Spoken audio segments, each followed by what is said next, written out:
Hello friends, welcome to prep IAS. Prep IAS आपके लाया है session on analysis of GS mains paper to.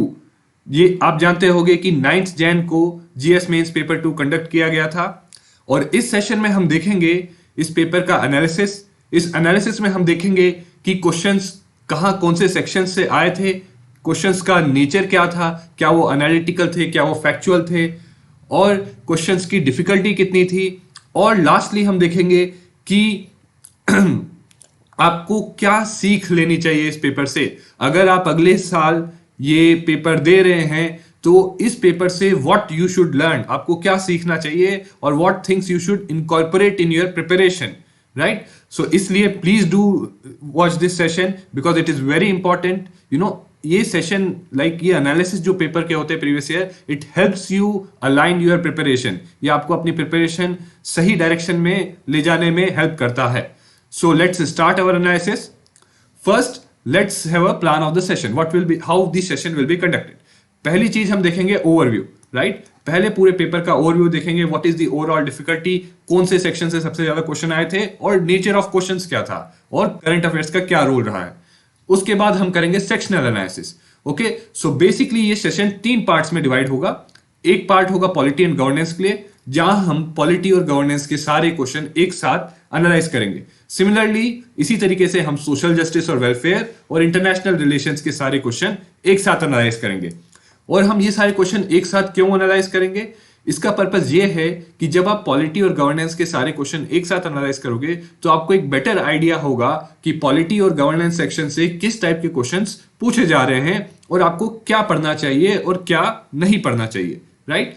And next is what you should do for the next year, कि अगर आप अगले साल, अगर आप इस साल 2021 में जून में प्रीलिम्स देंगे, राइट, अगर आप प्रीलिम्स देंगे, सो आई वुड नॉट से next year but what you should do this and next year. अगर आप 2022 में दे रहे हो या 2021 में दे रहे हो प्रीलिम्स, तो आपको क्या करना चाहिए, बिकॉज आप प्रीलिम्स ये तो सोच के नहीं दे रहे होगे कि मैं फेल होऊंगा, आप यही डेफिनेटली सोच के दे रहे होगे कि मैं पास होऊंगा और मेंस दूंगा।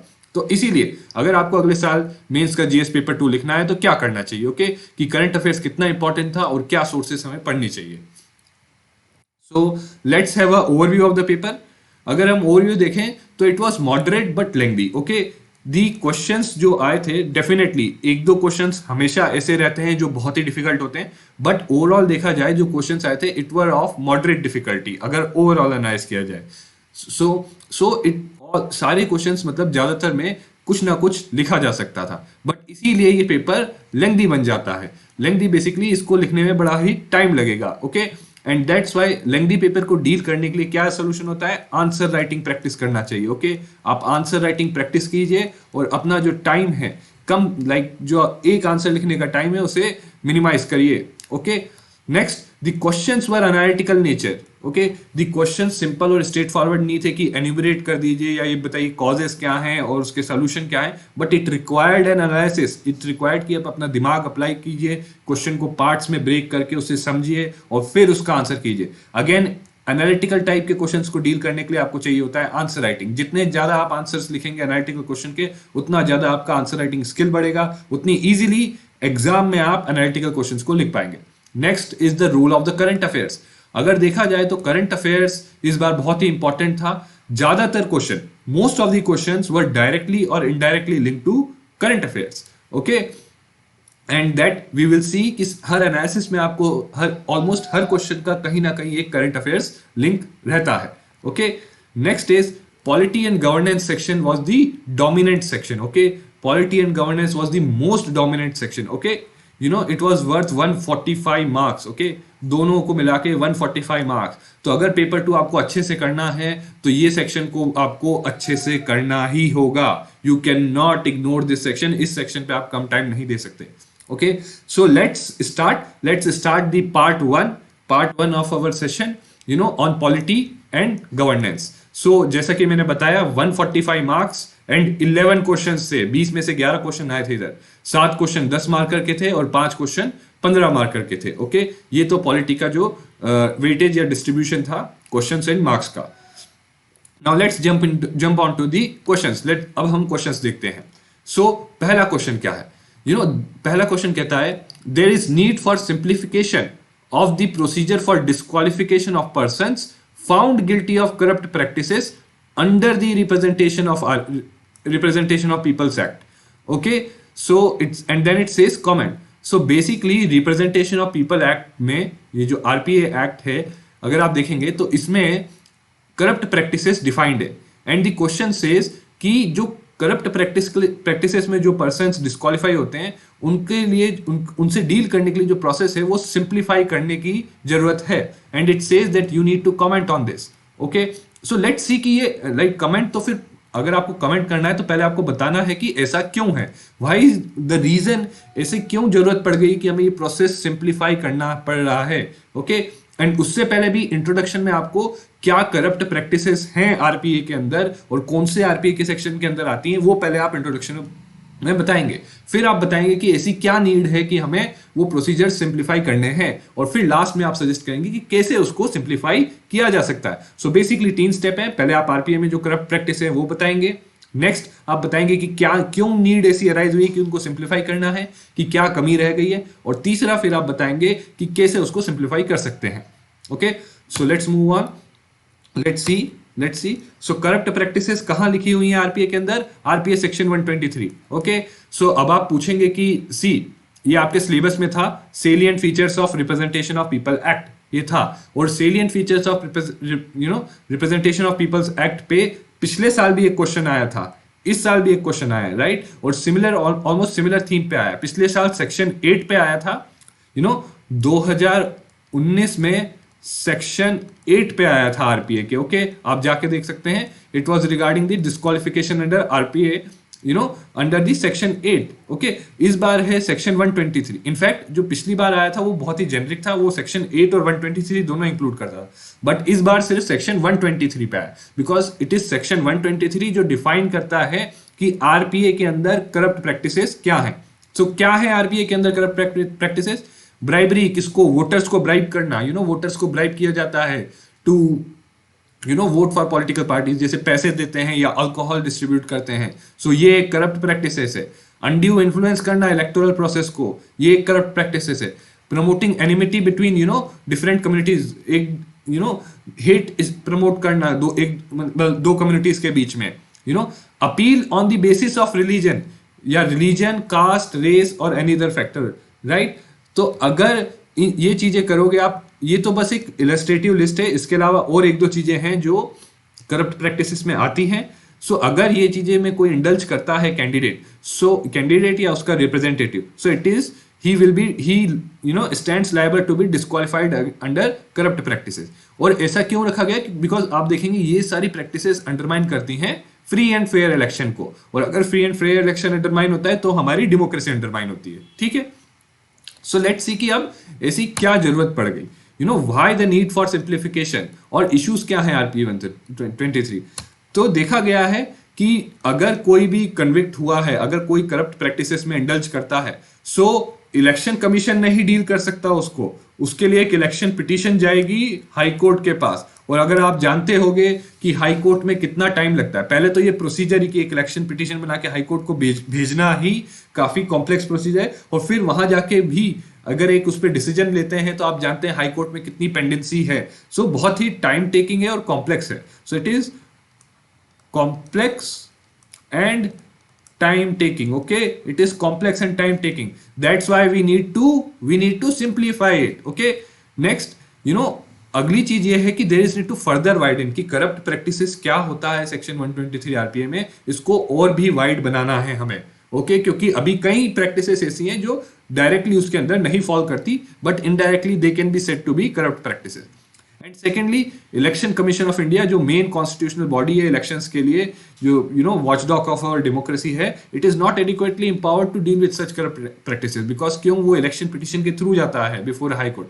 और हमारे पास मॉडल कोड ऑफ कंडक्ट है, तो हमने देखा है कि model code of conduct is not statutory, और इतने कई बार उसका वायलेशन होता है, राइट. सो क्या करना चाहिए? दैट फर्स्ट एम्पावर कीजिए एडिक्वेटली ईसीआई को, आरपीए में अमेंडमेंट्स लाइए, या और एमसीसी को स्टैट्यूटरी बनाइए, राइट. और करप्ट प्रैक्टिसेस को वाइडन करिए इसको. Instead of election petition, allow ECI to also deal with corrupt practices. Okay, ये चीजें कर सकते हैं। इसमें आप अगर नाम चाहे तो लिब्रेहान कमीशन या और भी 2-3 कमीशन हैं, उनका नाम लिख सकते हैं इलेक्टोरल रिफॉर्म्स पे। Okay, so this was it about the first question. I hope you understood it. Let's see the next question. हम अब अगला क्वेश्चन देखते हैं। Okay, so next question says the recent amendments. See, it is current affairs. It is current affairs. Okay, अभी recently 2019 में ही amend किया गया था। ओके, कोविड के कारण डिले हो गया एग्जाम, बट 2019 में अमेंड किया गया था, right? So recent amendments to right to information act will have profound impact on the autonomy and independence of information commission. Discuss. तो सबसे पहले क्या करेंगे, आप बताएंगे कि क्या अमेंडमेंट्स किए गए, फिर बताएंगे कि वो अमेंडमेंट्स क्यों किए गए, और फिर बताएंगे कि वो कैसे ऑटोनॉमी और इंडिपेंडेंस को इम्पैक्ट करते हैं इंफॉर्मेशन कमीशन के लिए, और फिर एक कुछ आप अपना व्यू देंगे उस पे। ओके, व्यू देंगे, राइट? सो लेट्स सी हम कैसे आंसर करेंगे इसको। सो व्हाट वाज अमेंडेड, क्या अमेंडमेंट किया गया था? सेक्शन 13 और 16 ऑफ आरटीआई। सेक्शन 13 डील करता है सीआईसी, सेंट्रल इंफॉर्मेशन कमीशन और इंफॉर्मेशन कमिश्नर्स की टर्म सैलरी, उनकी term salary, service conditions etcetera से। ओके, और सेक्शन 16 डील करता है स्टेट इंफॉर्मेशन कमिश्नर और इंफॉर्मेशन कमिश्नर्स की term salary, service conditions etcetera से डील करता है। ओके, सो क्या क्या क्या अमेंडमेंट किया गया कि अब पहले ये जो चीजें थी it were in the law, पहले ये लॉ में थी। ओके, पहले सेक्शन 13 और 16 में ही ये सब मेंशन थी। ओके, अब क्या किया गया कि अब ये दे दिया गया कि central government can determine this, कि सेंट्रल गवर्नमेंट के पास पावर है ये सब डिटरमाइन करने के लिए। क्या? Term salary service conditions of central information commissioner, information commissioners and state information commissioner and other state information commissioners. Okay, like state chief information commissioner and information commissioners. So let's सी, और क्यों government का rational क्या था? Government बोलती थी कि पहले जो salary allowance conditions of service थी इनकी, वो थी चीफ इलेक्शन कमिश्नर या इलेक्शन कमिश्नर के सिमिलर, और ये दोनों का क्या था? इन दोनों का सिमिलर था टू जज of a high court. And it says that this was anomalous. Anomalous क्यों? ये कॉन्स्टिट्यूशनल बॉडी है और ये जो है इंफॉर्मेशन कमीशंस ये स्टैट्यूटरी बॉडी है। तो कैसे एक स्टैट्यूटरी बॉडी के हेड और या उनके मेंबर्स को हम एक कॉन्स्टिट्यूशनल बॉडी के इक्विवेलेंट बना दें? Okay, so this was anomalous, this was the prime reasoning जिस बेसिस पे ये अमेंडमेंट लाया गया।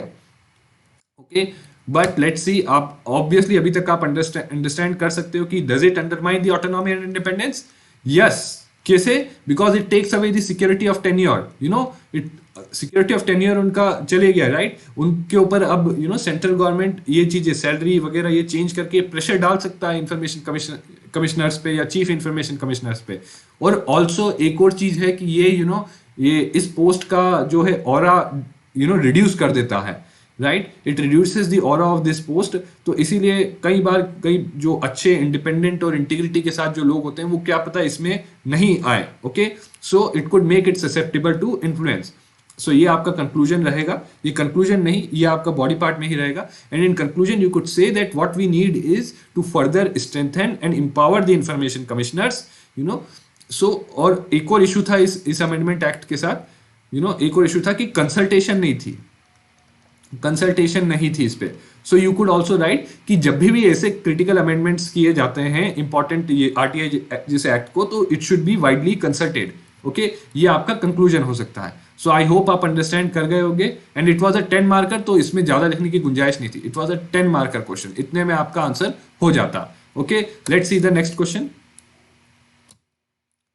Next question is, how far do you think cooperation, competition and confrontation have shaped the nature of federation in India? Okay, cite some recent examples to validate your answer. So आप देखते होंगे कि India का एक federal structure है और हमारे federal structure में सेंटर और स्टेट्स के बीच में कोऑपरेशन, कंपटीशन और कन्फ्रंटेशन रहा है। Even between various states cooperation, competition, confrontation रहा है। इसके आपको सिंपली एग्जांपल्स देने, आई थिंक ये बड़ा ही लाइक रिपीटेड थीम है कि फेडरेशन में सेंटर स्टेट्स के रिलेशन कैसे रहे हैं या स्टेट्स के एक दूसरे के साथ रिलेशंस कैसे रहे, और इसके मैं बस डायरेक्टली आपको एग्जांपल्स दूंगा और आप उनको इलाबोरेट करेंगे तो आपके 3 पैराग्राफ बन जाएंगे 150 वर्ड के। ओके, 150 वर्ड्स में लिखना है इसको, सो 50 वर्ड्स तीनों पे लिख दीजिए, 50 वर्ड्स हियर, 50 वर्ड्स हियर और 50 वर्ड इधर। बड़ा ही सिंपल और straight forward. Okay, let's C cooperation.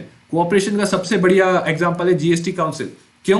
क्योंकि इनफैक्ट जीएसटी काउंसिल के थ्रू वन ऑफ दी जो मोस्ट क्रिटिकल डिसीजंस लिए जाते हैं टैक्सेशन को लेके, जो मोस्ट कंटेस्टियस इशू होता है फाइनेंस, सेंटर और स्टेट के बीच में फाइनेंस पे बड़े ही तनातनी रहती है। ओके, बट उस पे भी मिलके वो जीएसटी काउंसिल के थ्रू डिसीजन ले लेते हैं, राइट। इनफैक्ट कहा गया है कि जीएसटी काउंसिल जैसे जीएसटी के लिए इनडायरेक्ट टैक्स के लिए काम करता है, ऐसी दूसरी काउंसिल्स भी बनाई जाए, दूसरे एरियाज में ऐसी काउंसिल सिक्योरिटी के लिए बनाया जाए, क्योंकि सिक्योरिटी में भी देखा जाता है लॉ एंड ऑर्डर में स्टेट्स और सेंटर के बीच में कॉन्फ्लिक्ट होता है। नीति आयोग के जो चेयरमैन हैं उन्होंने भी ये सजेस्ट किया है, नीति आयोग चेयरमैन ने ये सजेस्ट किया है, और भी दूसरे कई फंक्शनरीज ने ये सजेस्ट किया कि जीएसटी काउंसिल टाइप का मैकेनिज्म रेप्लिकेट किया जा सकता है सेंटर स्टेट्स के रिलेशंस के दूसरे एरियाज में। फाइनेंस एरिया में जीएसटी काउंसिल है तो दूसरे एरिया जैसे सिक्योरिटी वाला एरिया हो गया वहां भी जीएसटी काउंसिल रेप्लिकेट किया जा सकता है। तो ये कोऑपरेशन का हो गया। Let's see the next, confrontation. Okay, confrontation तो आपने काफी कुछ देखा होगा, permission to CBI to investigate. See इसने कहा है रीसेंट एग्जांपल, आर्टिकल 356 का भी आप दे सकते हो प्रेसिडेंट से रूल इंपोज करने का, बट अगर रीसेंट कहा गया है तो आप रीसेंट दीजिए तो बहुत ही अच्छा रहेगा। ओके, या opposition to farm laws by some states, कुछ स्टेट्स ने देखो फार्म लॉज को अपोज किया गया है। ओके, आप समझ सकते हो। आई थिंक मुझे इस पे ज्यादा इलेबोरेट करने की जरूरत नहीं है, राइट। पंजाब ने जैसे एकदम अपोजिट पास किया गया था resolution against the farm laws, तो आप देख रहे हो कि इंडियन फेडरेशन में there is confrontation. Okay, confrontation, right, between centre and states, और अमंग दी स्टेट्स भी कई बार कन्फ्रंटेशन होता है, लाइक रिवर वाटर शेयरिंग पे जैसे आप बोल सकते हैं कावेरी ले लीजिए। ओके, कावेरी के ऊपर कन्फ्रंटेशन हुआ है। Okay, so with in states भी कन्फ्रंटेशन है। नेक्स्ट, कंपटीशन एंड इधर कोऑपरेशन में विद इन स्टेट्स अगर बोलना हो तो नीति आयोग की रीजनल काउंसिल्स जो हैं that is an example, NITI Aayog की रीजनल काउंसिल जो हैं that are an example of cooperation between states. Okay, and competition, ease of doing business ranking of the state government जो नीति आयोग निकालता है। So it is to promote by नीति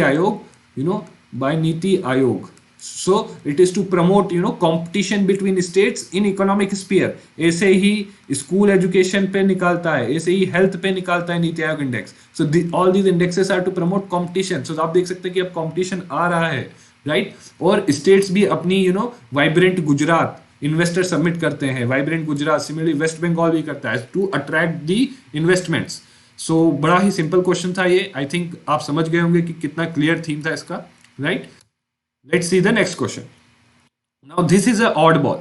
ये है odd ball, मतलब ये है ऐसे क्वेश्चन जो पता नहीं क्या सोच के बनाए जाते हैं। ओके, कुछ भी मतलब सोच लेते हैं कि जो यूपीएससी का एस्पिरेंट है उसको सब कुछ पता होना चाहिए। आई थिंक जो क्वेश्चन बनाने वाला होगा वो भी पता नहीं, शायद से उसको भी इतना डीप में इसके बारे में नहीं पता होगा, या उसको इसी के बारे में पता होगा तभी उसने इसी के बारे में बना दिया।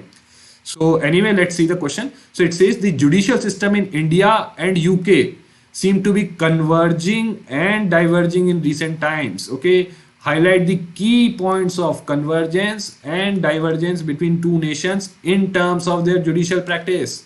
Okay, in terms of their judicial practice. So let's see what are the key points जहां convergence और divergence होता है। ओके, बेसिकली इंट्रोडक्शन में आप लिख सकते हो इंडिया और यूके के जुडिशरी के बारे में कि इंडिया में जो है जुडिशरी फॉल्स बिटवीन समवेयर, कि जैसे यूएस में judiciary is very strong, UK में जुडिशरी इतनी स्ट्रांग नहीं है, तो समवेयर बिटवीन फॉल करती है। ओके, सो लेट्स सी। तो पहला एरिया है जुडिशियल इंडिपेंडेंस का। ओके, जुडिशियल इंडिपेंडेंस पहला की पॉइंट, जहां जुडिशियल इंडिपेंडेंस में देखा जाए तो कन्वर्जेंस है कि दोनों जगह जुडिशियल इंडिपेंडेंस पे फोकस किया गया है। अगर 2003 में एक लॉर्ड चांसलर की पोस्ट थी, ओके, लॉर्ड चांसलर की पोस्ट थी जो जुडिशरी को हेड करती थी, and he was the member of the parliament UK, so lord house of lords, तो इसको अबॉलिश कर दिया गया। और in fact even in recent times मैं अभी आपको अगले उसमें बताऊंगा कि कैसे जुडिशियल इंडिपेंडेंस पे फोकस किया गया है, राइट। इंडिया में भी एनजैक आया था तो एनजैक को अबॉलिश कर दिया गया था, राइट। जुडिशियल रिव्यू पावर्स, ये एक की एरिया है, ये अभी रिसेंटली रिसेंटली न्यूज में था, और जब मैंने सर्च किया इसके लिए आंसर तो इसी पे आर्टिकल आया कि तो हुआ क्या था, यूके में एक मिलर केस हुआ था अभी recently, Miller case. So in Miller case like what was in their was कि एक जुडिशियल रिव्यू पे क्वेश्चन गया था यूके के सुप्रीम कोर्ट में कि वेदर यूके का supreme court could undertake judicial review of the advice given by the prime minister to the queen. Prime minister queen को जो एडवाइस देता है, क्या यूके का सुप्रीम कोर्ट उसका जुडिशियल रिव्यू कर सकता है या नहीं. और ये क्यों किया गया था, क्योंकि देखा गया था जब ब्रेग्जिट हो रहा था तो पार्लियामेंट में उसके डिस्कशन को बाईपास करने के लिए वहां का जो प्राइम मिनिस्टर था यूके का, उसने क्या किया, उसने क्वीन को एडवाइस दी कि प्रोरोग कर दिया जाए पार्लियामेंट. ओके, प्रोरोग कर दिया जाए पार्लियामेंट. तो ये देखते हुए यूके के सुप्रीम कोर्ट ने होल्ड किया कि नहीं, यूके का सुप्रीम कोर्ट देख सकता है उस एडवाइस में, क्योंकि वो advice with in reasonable way में होनी चाहिए. ओके, कि प्रोरोगेशन की पावर, ये सब पावर्स एग्जीक्यूटिव उनकी अनलिमिटेड नहीं है. वहां पार्लियामेंट जो है, यूके में पार्लियामेंट क्या है, सॉवरेन है, इसलिए पार्लियामेंट को इतने इंपॉर्टेंट डिसीजंस पे ब्रेग्जिट जैसे इंपॉर्टेंट डिसीजन पे डिस्कशन करना चाहिए. इसलिए ऐसे रैंडम, मतलब ऐसे एडवाइस विदाउट एनी कंसल्टेशन या ऐसी एडवाइस जो बाईपास करना चाहे पार्लियामेंट को, ये नहीं दी जा सकती है. ओके, इनका जुडिशियल रिव्यू हो सकता है. ओके, तो जब ये हुआ तो इसके बाद अभी जुलाई 31, 2020 को एक कमीशन बनाई गई यूके में to examine the judicial review powers. तो वहां की गवर्नमेंट ने एक कमीशन बनाई to examine the judicial review powers of the UK supreme court. So अब आप देख सकते हो कि इंडिया में भी जो इंडिया के सुप्रीम कोर्ट की जुडिशियल रिव्यू पावर्स है उसको लेके कंटेंशन रहा है. क्यों रहा है? बिकॉज ऑफ वेदर की वहां ड्यू प्रोसेस ऑफ लॉ है या प्रोसीजर एस्टेब्लिश्ड बाय लॉ है, या जुडिशियल एक्टिविज्म और जुडिशियल लेजिस्लेशन को लेके. सो यही सेम चीज यूके में भी है और यही सेम कन्वर्जेंस इंडिया में भी आ रहा है कि वहां जुडिशरी दोनों जगह असर्टिव हो रहा है. ओके, प्लस एक दूसरी साइड कि वहां उनकी पावर्स को चेक करने के लिए मेजर्स लिए जा रहे हैं. यहां भी देखा जा रहा है कि yes, we need to ensure कि जुडिशियल जो पावर्स वो एक्सरसाइज करते हैं वो रीजनेबल वे में करें. सो आई होप ये मिलर केस से आपको समझ में आ गया होगा कि किस एरिया में कन्वर्जेंस है और किस एरिया में डाइवर्जेंस है. अगेन ये बड़ा ही टफ क्वेश्चन था, मुझे भी काफी सर्च करना पड़ा तब जाके इतना कंटेंट मिला. सो आप अगर एग्जाम में बैठे होंगे तो आई थिंक आपको इसको स्किप कर देना चाहिए था. इसको लास्ट में जो भी आपके दिमाग में कुछ रैंडम स्टैटिक नॉलेज के बेस पे पॉइंट्स आते हैं वही आप लिख सकते हैं. Right, let's see the next question. Okay, next question again much expected from your current affairs. क्यों? क्योंकि करंट अफेयर्स में रिसेंटली स्पीकर की जो पोजीशन थी, it was in news because state legislature में या इवन पार्लियामेंट में कई बार कहा गया कि speaker was functioning. It was एलिज्ड, मतलब ऐसा प्रूव नहीं कर दिया गया, बट इट वाज कई बार एलिज किया गया. अपोजिशन ने कई बार बोलती है कि स्पीकर इज बायस्ड. सो उस कॉन्टेक्स्ट में ये क्वेश्चन आया है कि once a speaker always a speaker. Okay, do you think this practice should be adopted to impart objectivity to the office of speaker. Okay, क्या ये प्रैक्टिस हमें अडॉप्ट करनी चाहिए? Okay, that's what it is asking. So आपको पता होना चाहिए once a speaker always a speaker practice क्या होती है, तभी आप बता सकते हैं whether we should adopt it और not. And what could be its implication, इसको अडॉप्ट करने के लिए इम्प्लीकेशन क्या होंगे for robust functioning of parliamentary business in India. Okay, so let's see. पहले तो आपको you have to tell about the position of the speaker in जो लक्ष्मीकांत में बेसिक दे रखा है, इसलिए वहां से लक्ष्मीकांत से वो आप उठा के इधर छाप सकते हो, या आपको कुछ भी जो बेसिक याद है कि he is the most important functionary with in the house, is the final interpreter of the constitution, ऐसी चीजें जो आपको वर्ड्स याद है ये आप इंट्रोडक्शन में लिख दीजिए. राइट, उसका इंपॉर्टेंस शो करते हुए. नेक्स्ट क्या बताएंगे? You will tell about the issues of biases in the functioning. अब आप बताएंगे कि रिसेंट टाइम्स में ये इश्यूज आए हैं कि स्पीकर कई बार कहा गया है कि he has been biased. Okay, he has been biased in functioning. और स्पीकर ऐसी अथॉरिटी और ऐसी पोजीशन है who should not only be biased but also who should not only be unbiased but also appear to be unbiased. Okay, ये चीज आपने कई बार सुनी होगी कई कॉन्स्टिट्यूशनल फंक्शनरी के बारे में, ये स्पीकर के बारे में भी एप्लीकेबल है. सो क्या इश्यूज थे कि एंटी डिफेक्शन का डिसीजन लेने में कई बार स्पीकर ही डिलेज इट, जैसे कर्नाटका में देखा, या कई बार जो है he is to some extent influenced by, वैसे तो अगर प्रैक्टिकली देखा जाए तो डायरेक्टली इन्फ्लुएंस्ड है, बट आप एग्जाम में लिखिए कि to some extent influenced by political considerations rather than कि एज पर प्रोसीजर जो राइट है वो करना चाहिए, पॉलिटिकल कंसिडरेशन से इन्फ्लुएंस होता है कंसिडरेशन. ओके, सो और conduct of business of house में देखा गया है कि कई बार वो लाइक अपोजिशन मेंबर्स को बात करने का समय नहीं देता, उनके एजेंडा को नहीं टेकअप होने देता, या एक बार रिसेंटली अभी सस्पेंशन का भी इशू आया था कि कुछ मेंबर्स को सस्पेंड कर दिया गया था, right. And deciding the money bill, last की मनी बिल डिसाइड करना है या नहीं करना है, इसमें भी कई बार कंटेंशन आया है कि he is influenced by political consideration, okay. तो like he is not impartial, he is not objective, कि ऑब्जेक्टिवली जो करना चाहिए वो नहीं कर रहा है, but it is he is biased, okay. Hindi में इसको निष्पक्षता कहा गया है, अगर हिंदी में अगर आप पढ़ेंगे, so but here it means objectivity, okay. Let's see the next. So practice of once a speaker of always a speaker means that उसकी जो कॉन्स्टिट्यूएंसी है वो अनचैलेंज रहेगी, पहली चीज। और दूसरी चीज, he will resign from the political party. तो ये दो चीजें होनी चाहिए, ये दो चीजें जब होंगी, this is called the practice of once a speaker always a speaker. Basically ये जो चीजें मेंटेन करती है कि he will be unbiased in his functioning, okay. That is the कि एक बार स्पीकर बन गया तो अब वो हमेशा स्पीकर रहेगा, उसका अब वापस पॉलिटिक्स करने का काम नहीं रहेगा। his work will only be as a speaker to ensure कि हाउस अच्छे से फंक्शन करे, राइट। सो लेट्स सी।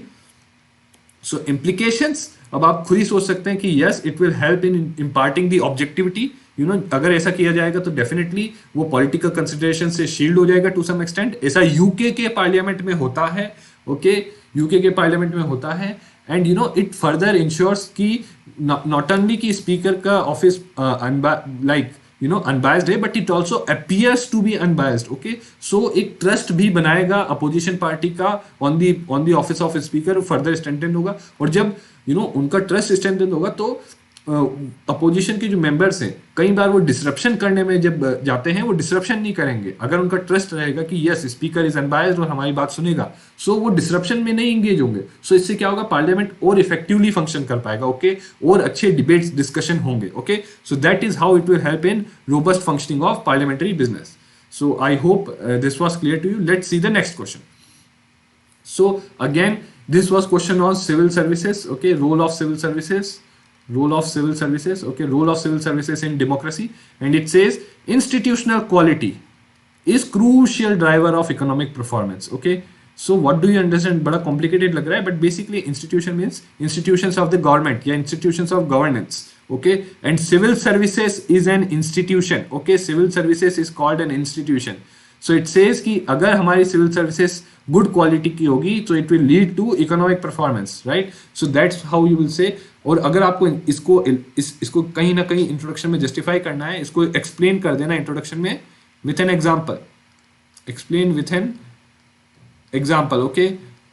अगर एग्जाम्पल के साथ एक्सप्लेन कर सकते हैं सो that would be a great thing, okay. So next जब एक बार आपने इंट्रोडक्शन में ये लिख दिया, सो आप कैसे एक्सप्लेन करेंगे बेसिकली। सो आप किसी अच्छे इंस्टीट्यूट का यू नो कोई अच्छा इंस्टीट्यूशन हो गवर्नमेंट का जिसके कारण इकोनॉमिक परफॉर्मेंस पे पॉजिटिव इम्पैक्ट पड़ा है, आप उसका एग्जांपल दे सकते हैं। जैसे नीति आयोग यू नो नीति आयोग से क्या हुआ है, नीति आयोग जब से बना है ईज ऑफ डूइंग बिजनेस पे उसने फोकस किया है और उसमें हमारी रैंक सिग्निफिकेंटली इंप्रूव कर गई है, राइट। दैट एक इस तरीके से एग्जाम्पल। अब आप जाएंगे सिविल सर्विस पे, क्योंकि ये कॉन्टेक्स्ट क्या है, suggest reforms for civil services, okay. So आपने एग्जांपल बता दी कि कैसे institutional quality leads to economic performance. अब सिविल सर्विस भी एक इंस्टीट्यूशन है, उसकी भी हमें क्वालिटी इंप्रूव करनी। तो नेक्स्ट आप बताएंगे कि सिविल सर्विसेज के चैलेंजेस क्या हैं, okay. Next you will tell कि what are the challenges of civil services, okay. Next you will tell what are the challenges of civil services, right. So civil services is an important institution, आप बताएंगे it is the steel frame, okay. It helps in making policies and implementing them. So अगर वो function properly करेंगे तो economic performance बढ़ता है, otherwise it could adversely affected. जैसे एक एग्जांपल दोगे, लाइसेंस परमिट कोटा राज, जब बहुत सारा करप्शन होता था, okay, corruption. So it what did license permit quota raj did before 1991, you know it adversely affected economic performance. ये एक और एग्जांपल दे सकते हैं। सो नेक्स्ट है, आप बताएंगे कि यस सिविल सर्विसेज में कुछ लेकुनेज हैं, ये सो एंड सो फोर्थ, और फिर आप सजेस्ट करेंगे रिफॉर्म्स, ओके। या डायरेक्टली भी, बिकॉज इट्स 150 वर्ड्स, आप सीधा रिफॉर्म्स पे आ जाइए, राइट। पहला रिफॉर्म्स कहेंगे एक्सपर्टीज, बिकॉज आज की डेट में यू नो इकोनॉमी बड़ी ही कॉम्प्लिकेटेड है, there is a need for expertise, there is a need for domain specialisation in economics also, in you know field of economy also, की different areas हैं जहाँ they should be you know there should be domain specialisation, and that has been suggested by second ARC also, okay. So that's one area जहाँ reform चाहिए हमें। Training reforms by second ARC ने बहुत ही wide training reforms suggest किए हैं कि training सबके लिए होनी चाहिए और ट्रेनिंग में परफॉर्मेंस से लिंक्ड होनी चाहिए, ट्रेनिंग का प्रॉपर इवेल्युएशन होना चाहिए। ये अनदर रिफॉर्म है।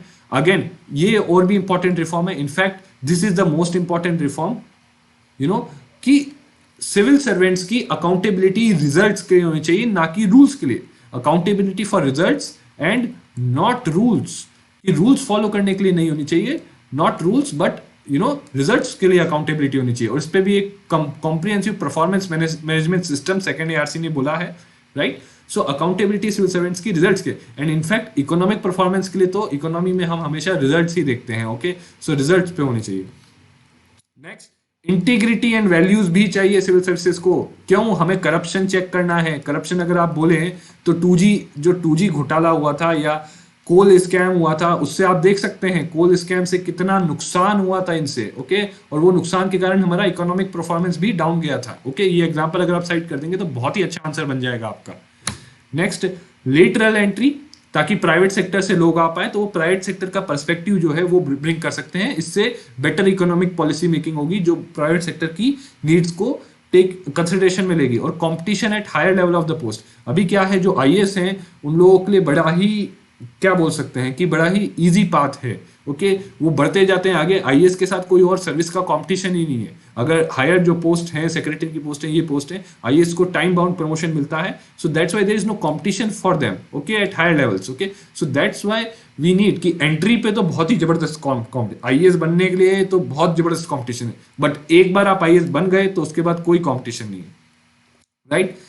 Next is, what you could say is, you could conclude by saying that government has even realized this and it has initiated what you call Mission Karm Yogi. So it is a national program for civil service capacity building, okay.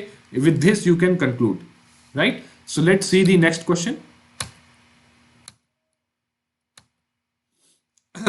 Next question is again something, it says the emergence of fourth industrial revolution, again something from current affairs, okay, current affairs से आया हुआ है, okay. It says that, क्योंकि fourth industrial revolution काफी news में है, has initiated e governance as integral part, कि fourth industrial revolution जो है, and it says digital, although it is beyond digital, but because digital revolution is third industrial revolution, okay, अगर आप पढ़ेंगे। But here I don't know what the examiner was thinking, nevertheless अगर उसने bracket में digital लिखा है, so हम digital ही consider करेंगे, right. has initiated e-governance as integral part of the government. Discuss, okay. So you will tell about fourth industrial revolution, कि fourth industrial revolution क्या है, कैसे disruptive और वैसी technologies लाया है, and then you would start highlighting कि how it initiated e-governance as integral part of the government. जो new और disruptive technologies हैं that government is using for e-governance. So e-governance is basically, e-governance किस चीज के, e-governance अगर हमें करना है, so हमें चाहिए आईसीटी, और आईसीटी बेसिकली क्या है, डिजिटल टेक्नोलॉजीज, ओके। और तो जितनी बेटर डिजिटल टेक्नोलॉजीज होंगी उतना इजीली हम ई गवर्नेंस अडॉप्ट कर पाएंगे, और दैट्स वाई उतना इजीली ई गवर्नेंस इंटीग्रल हो पाएगा गवर्नमेंट को, राइट। जितनी अच्छी डिजिटल टेक्नोलॉजीज उतना easily e governance is integral, okay. So this is the link कि ई गवर्नेंस के लिए आईसीटी चाहिए, and ICT is reliant on digital technologies, और ये digital technologies fourth industrial revolution ने इन डिजिटल टेक्नोलॉजीज को फर्दर इंपीटस दिया है। So that's why it is giving impetus to e-governance also. It is making e-governance integral part of government, क्योंकि government ये सारी technologies adopt कर रही है अपनी गवर्नेंस करने में, because it finds that it is easier to govern using these technologies.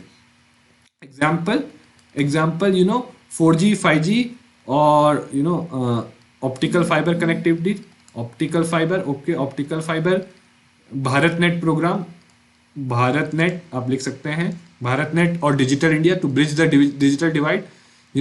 AI का यूज कर रहे हैं for grievance redressal and monitoring as well as check tax evasion, right. IoT to automate the offices, government offices को automate करने के लिए IoT का use कर रहे हैं। क्लाउड टेक्नोलॉजीज का यूज कर रही है गवर्नेंस के लिए, DigiLocker is a good example. And overall आप पता है बहुत अच्छा ये रहेगा कि अगर आप डिजिटल इंडिया का कोई भी पिलर लेके, डिजिटल इंडिया के पिलर्स लेके समझा सकते हैं बड़ी इजीली आप समझा सकते हैं। अगर आपने डिजिटल इंडिया पढ़ा है, उसके पिलर्स पढ़े, तो बड़ी इजीली इसको आंसर कर सकते हैं, right. So this is how last में आप कंक्लूड करेंगे digital India, yes it is e governance के through India is moving towards digital India, where it is being digitally empowered society and a knowledge economy, where it is becoming a digitally empowered society. ऐसे की terms आप use कर सकते हैं conclusion में to make it more impactful, ताकि ज्यादा impact जाए. ओके, सो नेक्स्ट क्वेश्चन देखते हैं हम. Next question says, Indian constitution exhibits centralizing tendencies to maintain unity and integrity of the nation. Again, federalism पे एक क्वेश्चन है कि इंडियन कॉन्स्टिट्यूशन में सेंट्रलाइजिंग टेंडेंसीज है. आई थिंक आप ये सब तो आपको पता ही होगा कि क्या सेंट्रलाइजिंग टेंडेंसीज है, right? Like article 356 presidents rule, so on so fourth. Okay, right? Emergency powers हो गई, या जो 7th शेड्यूल है उसमें ज्यादातर सब्जेक्ट्स सेंटर के पास हैं, राइट? या जो कॉन्करेंट लिस्ट है उसमें सेंटर जो पार्लियामेंट का डोमेन्स है, अगर पार्लियामेंट और स्टेट लेजिस्लेचर के लॉ में कॉन्फ्लिक्ट होगा तो पार्लियामेंट का लॉ प्रिवेल करेगा. So these are all centralising tendencies.